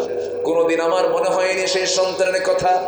জাহালাতের কারণে, কুফরি হালাতের কারণে শোক হয় নাই, টেনশন হয় নাই, কিন্তু যেদিন আমি আপনার হাতে বায়াত নিয়ে কালিমা পড়েছি, সেই দিন থেকে নিয়ে আজ পর্যন্ত কোন রাত আমার চোখে কোনো ঘুম নাই। ছটফট করি, হুজুর আমার মনে হয় এই গুনাহটা মাফ হবে না। রাসূল সঙ্গে সঙ্গে সাহাবীকে জড়িয়ে ধরে বলছে, সাহাবী রে, দিন যখন গ্রহণ করেছে আল্লাহ রাব্বুল আলামিন এই গুনাহ তোমার জীবন থেকে সাফ করে দিয়েছে। জোরে বলে সুবহানাল্লাহ, আরো জোরে বলে সুবহানাল্লাহ। সেই খুনে ধরা সমাজকে, সে অসভ্য বর্বর যদি কি শুধুমাত্র কোরআনের ধাঁচে, ইসলামের ধাঁচে তাদেরকে আলোকিত করে জান্নাতের রাস্তাগুলো দেখায় দিয়েছেন। আমার নবীর রাষ্ট্রের 12টা বৈশিষ্ট্য ছিল। নাম্বার 1 হলো তাওহীদকে তিনি প্রতিষ্ঠা করেছেন। নাম্বার 2 হলো হিংসা দূর করেছেন। আমাদের দেশে হিংসার আবাদ হয় না, মানবতার আবাদ হয়। বলেন বলেন, জমি কেনে একজন আর হিংসা করে আরেকজন। জমি কেনে একজন, আরেকজনের ঘুম হয় না, টেনশন করে, হাই রে জমি কিনলো, ওর টেনশন বেড়ে গেছে। এরকম হিংসুক মনে হয় শরীর করে না। আসতে বলবেন না, আছে না নাই? যখন দেখবেন আপনার মধ্যে হিংসা ঢুকছে, তখন ভাববেন যে আপনার ইমানের ক্যান্সার ঢুকে গেছে। কিসে ক্যান্সার ঢুকছে? ইমানের ক্যান্সার ঢুকে গেছে। হিংসামুক্ত সমাজ আমরা গড়ে তুলব। নাম্বার 3, রাসূল যেই রাষ্ট্র প্রতিষ্ঠা করেছেন, যে সমাজ প্রতিষ্ঠা করেছিলেন, সেখানে ন্যায় বিচার প্রতিষ্ঠা তিনি করেছিলেন। কি বিচার? আইন সবার জন্য। কি আইন সবার জন্য? কি নবীর সময় এক মহিলা চুরি করে ধরা পড়েছিল। মহিলাটা ছিল ধনী মানুষের সন্তান, তার নামও ফাতিমা। সুপারিশ আসলো নবীর কাছে। সাইয়েদনা ওমর ফারুকের মতো লোক বললেন, হুজুর তাকে মাফ করে দেওয়া যায় কিনা দেখুন তো। আমার নবীর চেহারা লাল হয়ে গেছে এবং বললেন, ওমর তুমি এমন করে আমাকে কেমনে বলতে পারলে? এই মুহূর্তে যদি ওই ফাতিমা না হয়, ওয়াল্লাহি লাউ আন্না ফাতিমাতা বিনত মুহাম্মাদিন সারাকাত লাকাতা'তু ইয়াদাহা। যদি ওই ফাতিমা চুরি না করে, যদি ফাতিমা বিনতে মুহাম্মদ চুরি করতো, আমার মেয়ে ফাতিমা যদি চুরি করতো, আমি নিজে তার হাত কেটে দিতাম। আল্লাহু আকবার বলবেন না? আইন সবার জন্য। কি আমার দেশে কি এটা ছিল? আচ্ছা, এটা কি ছিল আমার দেশে? আল্লামা সাইদির মতো মানুষ হয়ে গেছে আসামি। আহারে, এদেশের মানুষ চিনে নাই। আল্লামা সাইদিকে কি অভিযোগটা দিয়ে দিল? উনি নাকি ধর্ষণ করেছেন, উনিকে আগুন লাগিয়েছিলেন। শেষ পর্যন্ত চিকিৎসার নাম করে নাটক করে তাকে হত্যা করা হয়েছে। প্রতিটি হত্যার বিচার আমরা চাই। নাই বিচার আপনি চাবেন না, এরকম বিচার আপনি গুনাহগার হয়ে যাবেন। একজন আলিম হিসাবে একজন আলিমের জন্য এমন কথা বলার অধিকার আমার আছে না নাই? এগুলোকে মাথায় নেবেন না। এত আত্মকেন্দ্রিক চিন্তা করা যাবে না। আইন তার নিজস্ব গতিতে ঘুরবে। প্রতিটি অন্যায় হত্যার বিচার বাংলার জমিনে হওয়া দরকার। সম্মানিত ভাইয়েরা, সম্মানিত বন্ধুগণ, একটা মানুষকে হত্যা করা মানে কি জানেন? ফাকাতালান নাস জামিআ। আল্লাহ বলছেন গোটা পৃথিবীর মানুষকে হত্যা করে ফেলে। কত বড় অপরাধ এগুলো! আল্লাহ তুমি আমাদেরকে সকল জুলুম থেকে বাঁচাও। জোরে বলি আমিন। এত লোপাট হলো, এত উল্টাপাল্টা হলো, একটা মানুষের কত লাগে? কে এই লাইটটা কে মারে আমার দিকে? ছোট্ট বাচ্চা মনে হয়, ওই একটু বোঝে না, ও দেখতেছে হুজুরের চোখটা ঠিকঠাক আছে কিনা, চেক করতেছে। ও বোঝে না মনে হয়। যদি কোনো ছোট বাচ্চা হয় তাহলে ওকে ধন্যবাদ, ও 100-তে 100 পাইছে, খুব সাহস আছে। আর যদি কোনো বড় মানুষ হয় তাহলে ও বেকুব। বেকুব না? ওর মধ্যে কোনো আক্কল নাই।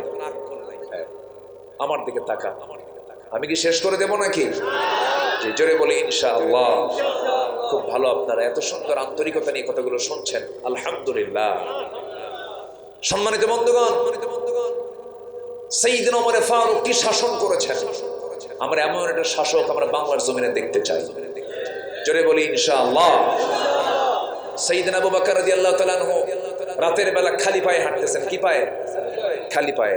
সাইয়েদনা ওমর ফারুক দেখে বলছেন, আপনি খালি পায়ে হাঁটেন কেন? তিনি বলছেন, ওমর, আমি যে খালি পায়ে হাঁটবো না, আমার জুতার আওয়াজে রাস্তার পাথরের সঙ্গে জুতা লেগে গেলে একটা আওয়াজ হবে, আপনার যে পা ফেটে যাবে, রক্ত বের হবে, আমার পা ফেটে যাক, কিন্তু আমার আওয়াজে, পায়ের আওয়াজে, জুতার আওয়াজে যদি আমার নাগরিকের ঘুম যদি নষ্ট হয়, কিয়ামতের দিন আমাকে জবাব দিতে হবে।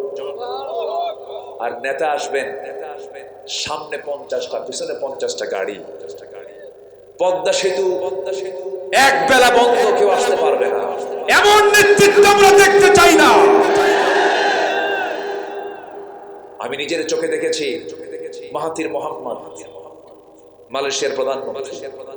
আমি কেলেতে দেখেছি, কুয়ালালামপুরে দেখেছি। আমি একটা মার্কেটে উনি শপিং করছেন একাকী, সামনেও কেউ নেই, পরেও কেউ নেই। সম্ভব এটা? আর আমার দেশে আতিপাতি কিছু নেতা হলেই সামনে 100, পিছনে 100 মোটর সাইকেল। ওগুলো নেতৃত্বের মুখে আমরা থুতু মারি। কি কষ্ট পাচ্ছেন আপনারা? এগুলো আমরা দেখতে, সবার জন্য রাস্তা সমান। কি রাস্তা সবার জন্য? কি তুমি কেন বিশেষভাবে এগুলো করবা?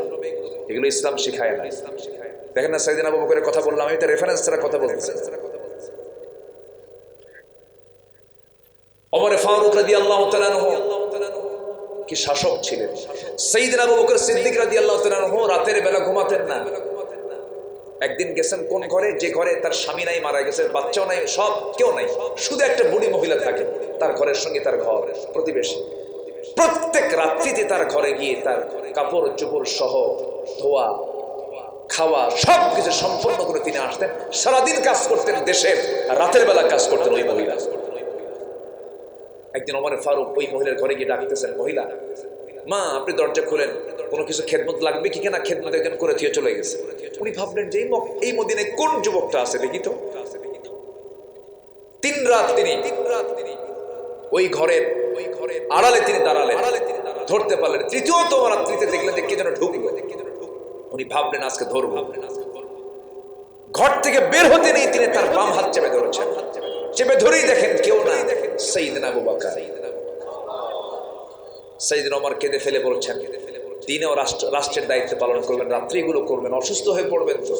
তিনি বলছেন, আমার আমলনামা তোমার পিঠে যাবে না ওমর। আল্লাহু আকবার বলবেন না? কোনদিন কাউকে করতে দেন নাই তিনি। যেদিন ইন্তেকাল করেছেন প্রথম খলিফা, তারপরে খেলাফতের দায়িত্ব পালন করলেন, শুরু করলেন সাইয়েদনা ওমর ফারুক রাদিয়াল্লাহু তাআলা আনহু। তারপরের দিন ওই মহিলার ঘরে ওমর ফারুক হাজির হয়ে গেছেন খেদমত করার জন্য। দরজায় ডাক দিয়েছেন, ভিতরে ঢুকে পড়েছেন। মহিলা জানেন না প্রথম খলিফার ইন্তেকাল হয়েছে, তার কাছে এই নিউজই নাই। তিনি জানতেন না বুড়ি মানুষ, অচল হয়ে গেছে, বিছানায় পড়ে থাকে। ঘরের মধ্যে ঢুকে তার সকল খেদমত করে দিয়া, খাবার দাবার সম্পূর্ণ রেডি করে তিনি ঘর থেকে বের হয়েছেন। যখন তিনি খেতে বসেছেন, খাবারের সামনে তার সামনে কিছু খেজুর, আরবের প্রধান খাবার কি বলেন? খেজুর। খেজুর যখন খেতে নিয়েছেন বুড়ি মহিলা, সেই খেজুর মুখের মধ্যে নেওয়া মাত্রই তার দাঁতের সাথে খেজুরের বিচি যখন লেগে গেছে, খেজুরের মধ্যে তো বিচি থাকে, তিনি বিচি কামড় মেরে ফেলেছেন। কামড় মারার সঙ্গে সঙ্গে তিনি কেঁদে ফেলে বলছেন, বুঝতে পেরেছি খাদেম চেঞ্জ হয়েছে, কারণ আমার আবু বকর যখন খেজুরগুলো ধুয়ে দিত, বিচিগুলো খুলে খুলে শুধু খেজুর রেখে দিত। আমার মনে হয় আমার আবু বকর বেঁচে নাই। চিন্তা করুন কি খেদমতের জন্য তারা পারফেক্ট ছিলেন জনগণের। আল্লাহু আকবার। কার ভয়? আসতে বলবেন না, কার ভয়? আল্লাহর ভয়। আইন ছিল সবার জন্য সমান। ইন্নাল্লাহা ইয়া'মুরুকুম বিল আদল ওয়াল ইহসান ওয়া ইতা'i যিল কুরবা ওয়া ইয়ানহা আনিল ফাহশাই ওয়াল মুনকারি ওয়াল বাগই ইয়া'iদুকুম লাআল্লাকুম তাযাক্কারুন। এটা হচ্ছে কোরআনে কারীমের সবচেয়ে ব্যাপক অর্থবোধক আয়াত। ব্যাপক অর্থবোধক আয়াত। সম্মানিত ভাইয়েরা, নাম্বার 5, রাষ্ট্রীয়ভাবে তিনি ইসলামকে, ইসলামী শিক্ষাকে প্রতিষ্ঠার জন্য তিনি ব্যাকুল ছিলেন। প্রথম ওহীটাই তো পড়ো। প্রথম ওহীটা কি বলেন তো? পড়ো। না পড়লে কি আমরা আল্লাহকে চিনব? আমরা পড়বো কার নামে বলেন তো? কার নামে? কার নামে? এবং বলবো অকুর রব্বি জিদনি ইলমা ওয়াকুর রব্বি জিদনি ইলমা। নাম্বার 6 হলো আন্তর্জাতিক সম্পর্ক স্থাপন করেছেন রাসূল তার রাষ্ট্রে, অত্যন্ত টেকনিক্যালি রাষ্ট্রের সম্পর্কগুলো স্থাপন করেছেন। নত যেন নয়, কারো কাছে মাথা নত করেননি। আজকে মাথা নত করার কারণে তাদের পতন হয়েছে। মুসলমান কারো কাছে মাথা নত করে না, মুসলমান পিঠ দেখায় না, বুক দেখায় না, ঠিক কিনা? আমেরিকা বাঁচাবে না, রাশিয়া বাঁচাবে না, ইউরোপ আমেরিকা আমাকে বাঁচাবে না, কেউ আমাকে বাঁচাবে না। আমাকে বাঁচাবেন তিনি কে? আসতে বলবেন না, কে বাঁচাবেন? আমার নবীজি মদিনা থেকে একটা চিঠি পাঠালেন, বুখারীর হাদিস, মিন মুহাম্মদ সাল্লাল্লাহু আলাইহি ওয়াসাল্লাম ইলা হিরাকাল, হেরাক্লিয়াস, আরবিতে এটাকে কি বলে? হিরাকাল আসলিম।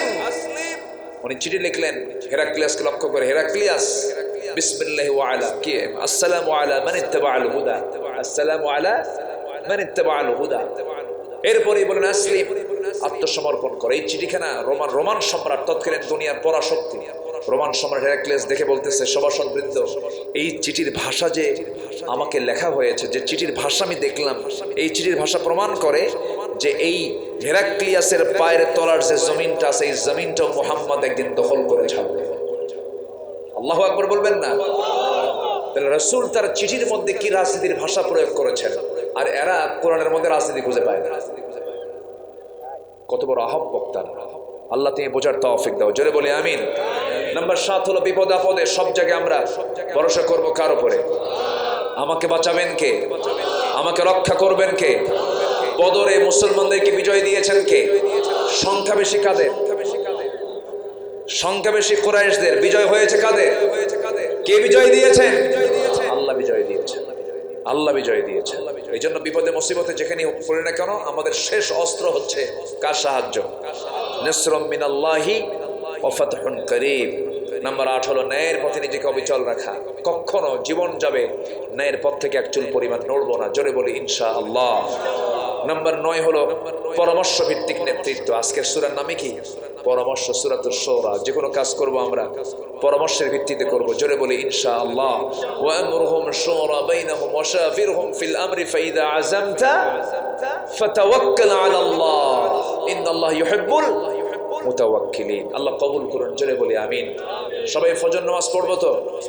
ফজর পড়বেন কার? একটা হাত তুলে দেখান, জোরে বলি ইয়া আল্লাহ আমাদেরকে ফজর, যোহর, আসর, মাগরিব, ইশা 5 ওয়াক্ত সালাত আদায় করার তৌফিক তুমি আল্লাহ দিয়া দাও, জোরে বলি আমিন।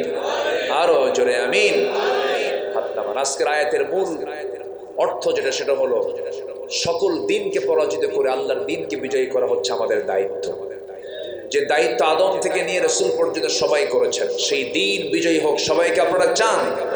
সেই দিন বিজয়ের পথে যদি জান মাল দিতে হয় রাজি আছেন? আল্লাহ কবুল করুন, জোরে বলি আমিন। সবার বাড়িতে বউ বাচ্চা আছে না নাই? বোন ভাই আছে না নাই? পর্দা করে? মার্কেটে যায়? আস্তে মার্কেটে যায়? যায়। আপনি নাই? আপনি তো আছেন, আপনি থাকতে আপনার বউ কেন যাবে? এটা তো ঠিক না। হ্যাঁ, কি কথা বলবো? বাড়িতে সবার মা আছে না নাই? মা বাবা অনেকের আছে না নাই? একটা প্রশ্ন করবো, মা বড় না বউ বড়? একটু চিন্তা করে কবেন, চট করে তো বললেন, ভালো করে কর। মা বড় না বউ বড়? মাহফিলে মা, বাড়িতে বউ। এখন কই ঠিক? কি ঠিক আছে না? এটাই তো। হ্যাঁ, বাড়িতে বউ বড় হয়ে যায়, এটা ঠিক না। স্ত্রীর সামনে কখনো মাকে ছোট করবেন না, কখনো না। বউ পাল্টানো যায়, বলেন? মা পাল্টানো যায়? মা পাল্টানো যায়? এখন হয়তো কিছু ভাবিরা আমার কথায় মন খারাপ করতে পারেন। আপারা, হুজুর আপনি এরকম ধমক মারলেন। আমি আমার সেই বোনদেরকে বলবো, আমি সেই বোনদেরকে আমি বিনয়ের সাথে বলবো, যিনি আপনার শাশুড়ি, উনি বুড়ি মানুষ, উনি ভুল করবেন, এটাই স্বাভাবিক, ঠিক কিনা? উনি কথা বলবেন, এটাই স্বাভাবিক। আপনি যখন আপনার শাশুড়ির সঙ্গে কথা বলবেন, ভাববেন আমার বাড়িতে এরকম একজন বয়সী আমার মা আছে, এটা ভেবে কথা বলবেন, দেখবেন কোনদিন কিচ্ছু লাগবে না। আবার ওই শাশুড়িকে বলবো আমি যে আপনি আপনার মেয়েকে বিয়ে দিয়েছেন, আরেক বাড়িতে চলে গেছে, আমার মেয়ের মতো এটা আমার আরেকটা মেয়ে আমার এখানে রিপ্লেস হয়েছে, আলহামদুলিল্লাহ বলেন। কিছু কিছু মহিলা আছে নিজের মেয়ের ক্ষেত্রে এক বিচার করে, বলে শোনো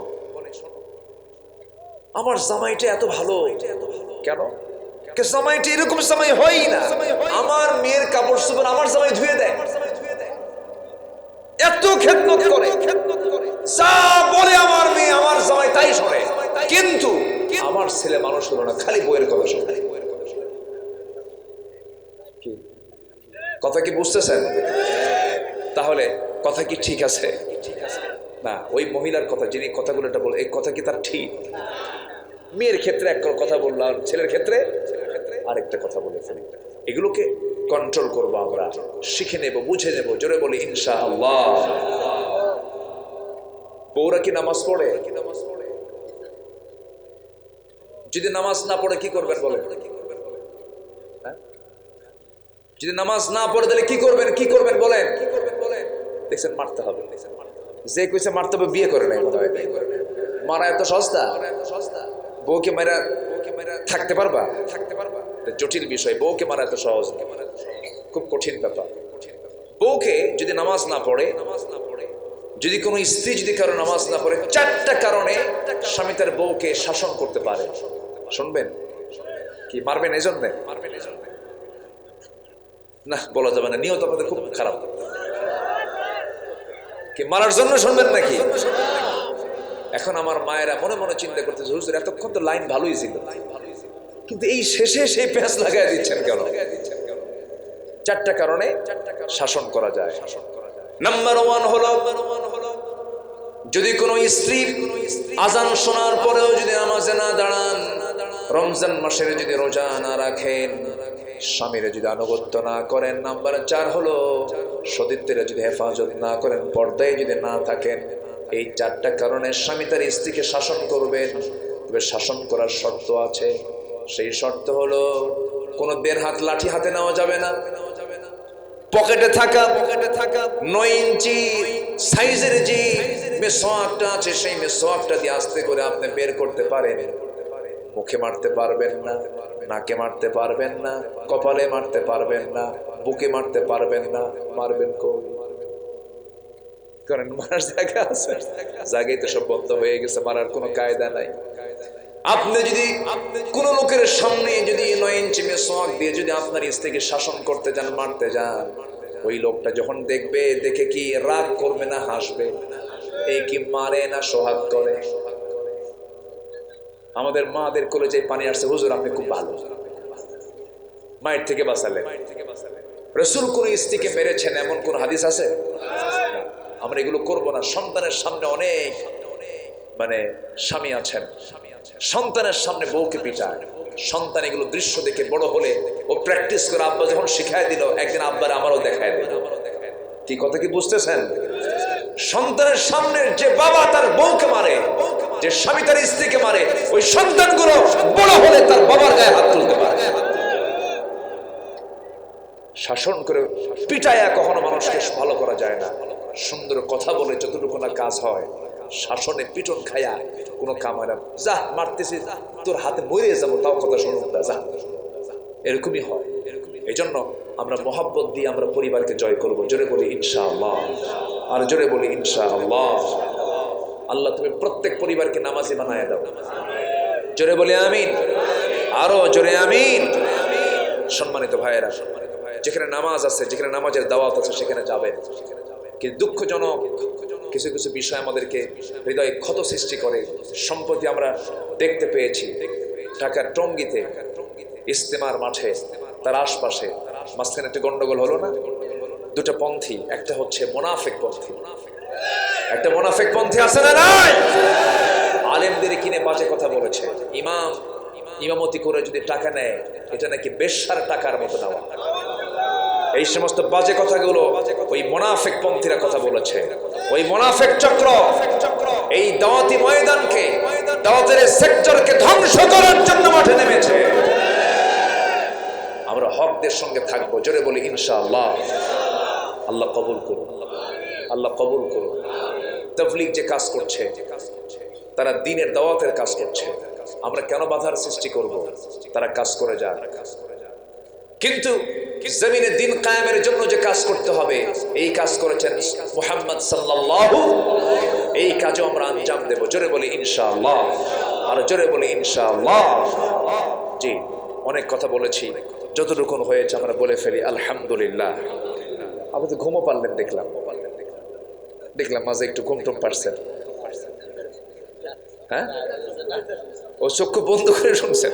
আচ্ছা যাক, দেখছেন আলেমদের মধ্যে হিকমত আছে, আলহামদুলিল্লাহ। তো আমি ওনার ওই চোখ বন্ধ করে দেখে ভাবলাম যে ওয়াজ আর করা যাবে না, থাক। মনোযোগ বেশি ছিল, উনি মুরাকাবা মুশাহাদায় ছিলেন। যাক, সমস্যা নাই, ক্লান্তি তো আসতেই পারে, ঘুম তো হবেই, ঘুম তো আসবে। রাত তো ঘুমের জন্য, রাত ঘুমের জন্য না। আমরা নয় আজকে এটা প্রতিকূল পরিবেশে, এটা ঠিক না। আমাদের আরো আগে ভাগে উঠে আগে ভাগে শেষ করে দেওয়া উচিত ছিল। যতটুকু হয়েছে আমরা বলে ফেলি আলহামদুলিল্লাহ। সবার ফজর হবে তো? সবার ফজর হবে? ফজর হবে কার কার? একটা হাত তুলে দেখান তো দেখি, জোরে বলি ইয়া আল্লাহ। আমাদেরকে ফজর, যোহর, আসর, মাগরিব, ইশা 5 ওয়াক্ত সালাত আদায় করার তৌফিক তুমি আল্লাহ দিয়া দাও, জোরে বলি আমিন। আরো জোরে আমিন। জামাতের সঙ্গে উনি বলেছেন না, জামাত তো অবশ্যই জামাতের সাথে আমরা আদায় করব, জোরে বলি ইনশাআল্লাহ। নামাজ পড়লে সম্মান বাড়ায় দিবেন কে? রিজিক বাড়ায় দিবেন কে? বিপদ দূর করে দিবেন কে? শৃঙ্খলা আনবেন কে? পরিবারের শান্তি এনে দিবেন কে? সব জায়গায় শান্তি আর শান্তিতে ভরপুর হয়ে যাবে যদি নামাজ থাকে। নামাজ বাদ সব রহমত। আসুন আমরা দোয়া করি, আমরা চাইবো কার কাছে? আমার কথাই কেউ মন খারাপ করেননি তো? হ্যাঁ, গজল, ওরে এ তো পুরাতন লোক দেখতেছে আমার। জি, শুনবেন?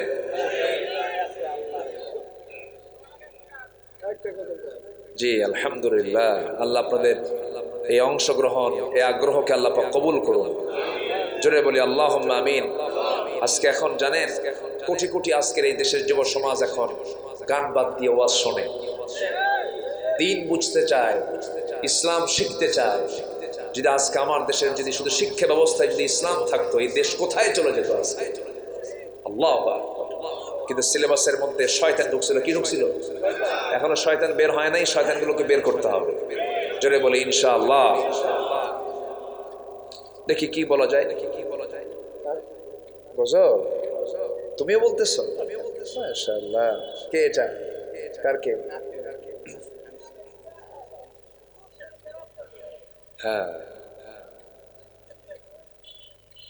ধৈর্য ধারণ করার শক্তি দাও গো মেহেরবান আমায়, দাও গো মেহেরবান। ধৈর্য ধারণ করার শক্তি দাও গো মেহেরবান আমায়, দাও গো মেহেরবান। বুকের ভেতর ব্যথার নদী বইছে অবিরাম, বইছে বইছে অবিরাম। ধৈর্য ধারণ করার শক্তি দাও গো মেহেরবান আমায়, দাও গো মেহেরবান। আধার আমার আলো দিয়ে কানাই কানাই দাও ভরিয়ে, আধার আমার আলো দিয়ে কানাই কানাই দাও ভরিয়ে। অন্তর জোড়ে দাও গো প্রভু ভোরের পাখির গান। বুকের ভেতর ব্যথার নদী বইছে অবিরাম, বইছে বইছে অবিরাম। ফাগুন জনম কেড়ে নেয়া চতুর আষাঢ় করে দাও। গাছে গাছালির শীতল ছায়ায় জীবন ভরে দাও, আমার জীবন ভরে দাও। আমার ধুধু মরুর দেশে দাও গো জোয়ার ভাটার শেষে, আমার ধুধু মরুর দেশে দাও গো জোয়ার ভাটার শেষে। পারাবারের বাউরি বাতাস আমায় করো দান, বুকের ভেতর ব্যথার নদী বইছে অবিরাম, বইছে বইছে অবিরাম। ধৈর্য ধারণ করার শক্তি দাও গো মেহেরবান, আমায় দাও গো মেহেরবান।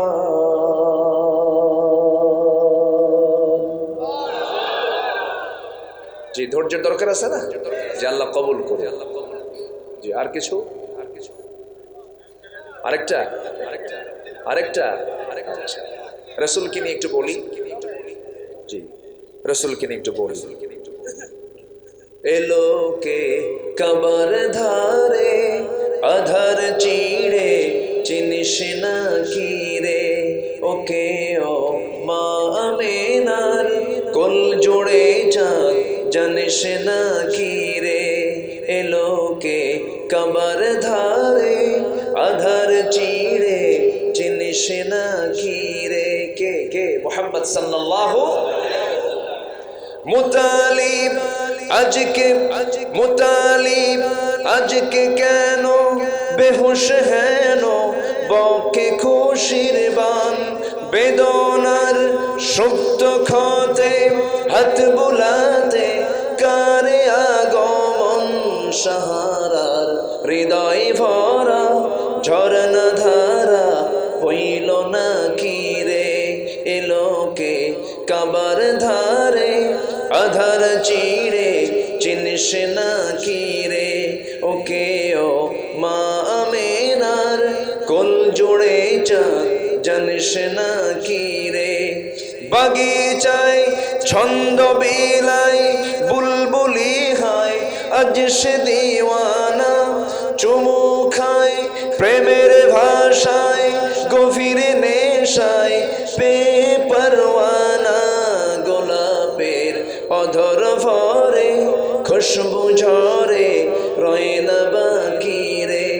এলোকে কাবার ধারে আধার চিড়ে, চিনিস না কি রে, চিনিস না কি রে, চিনিস না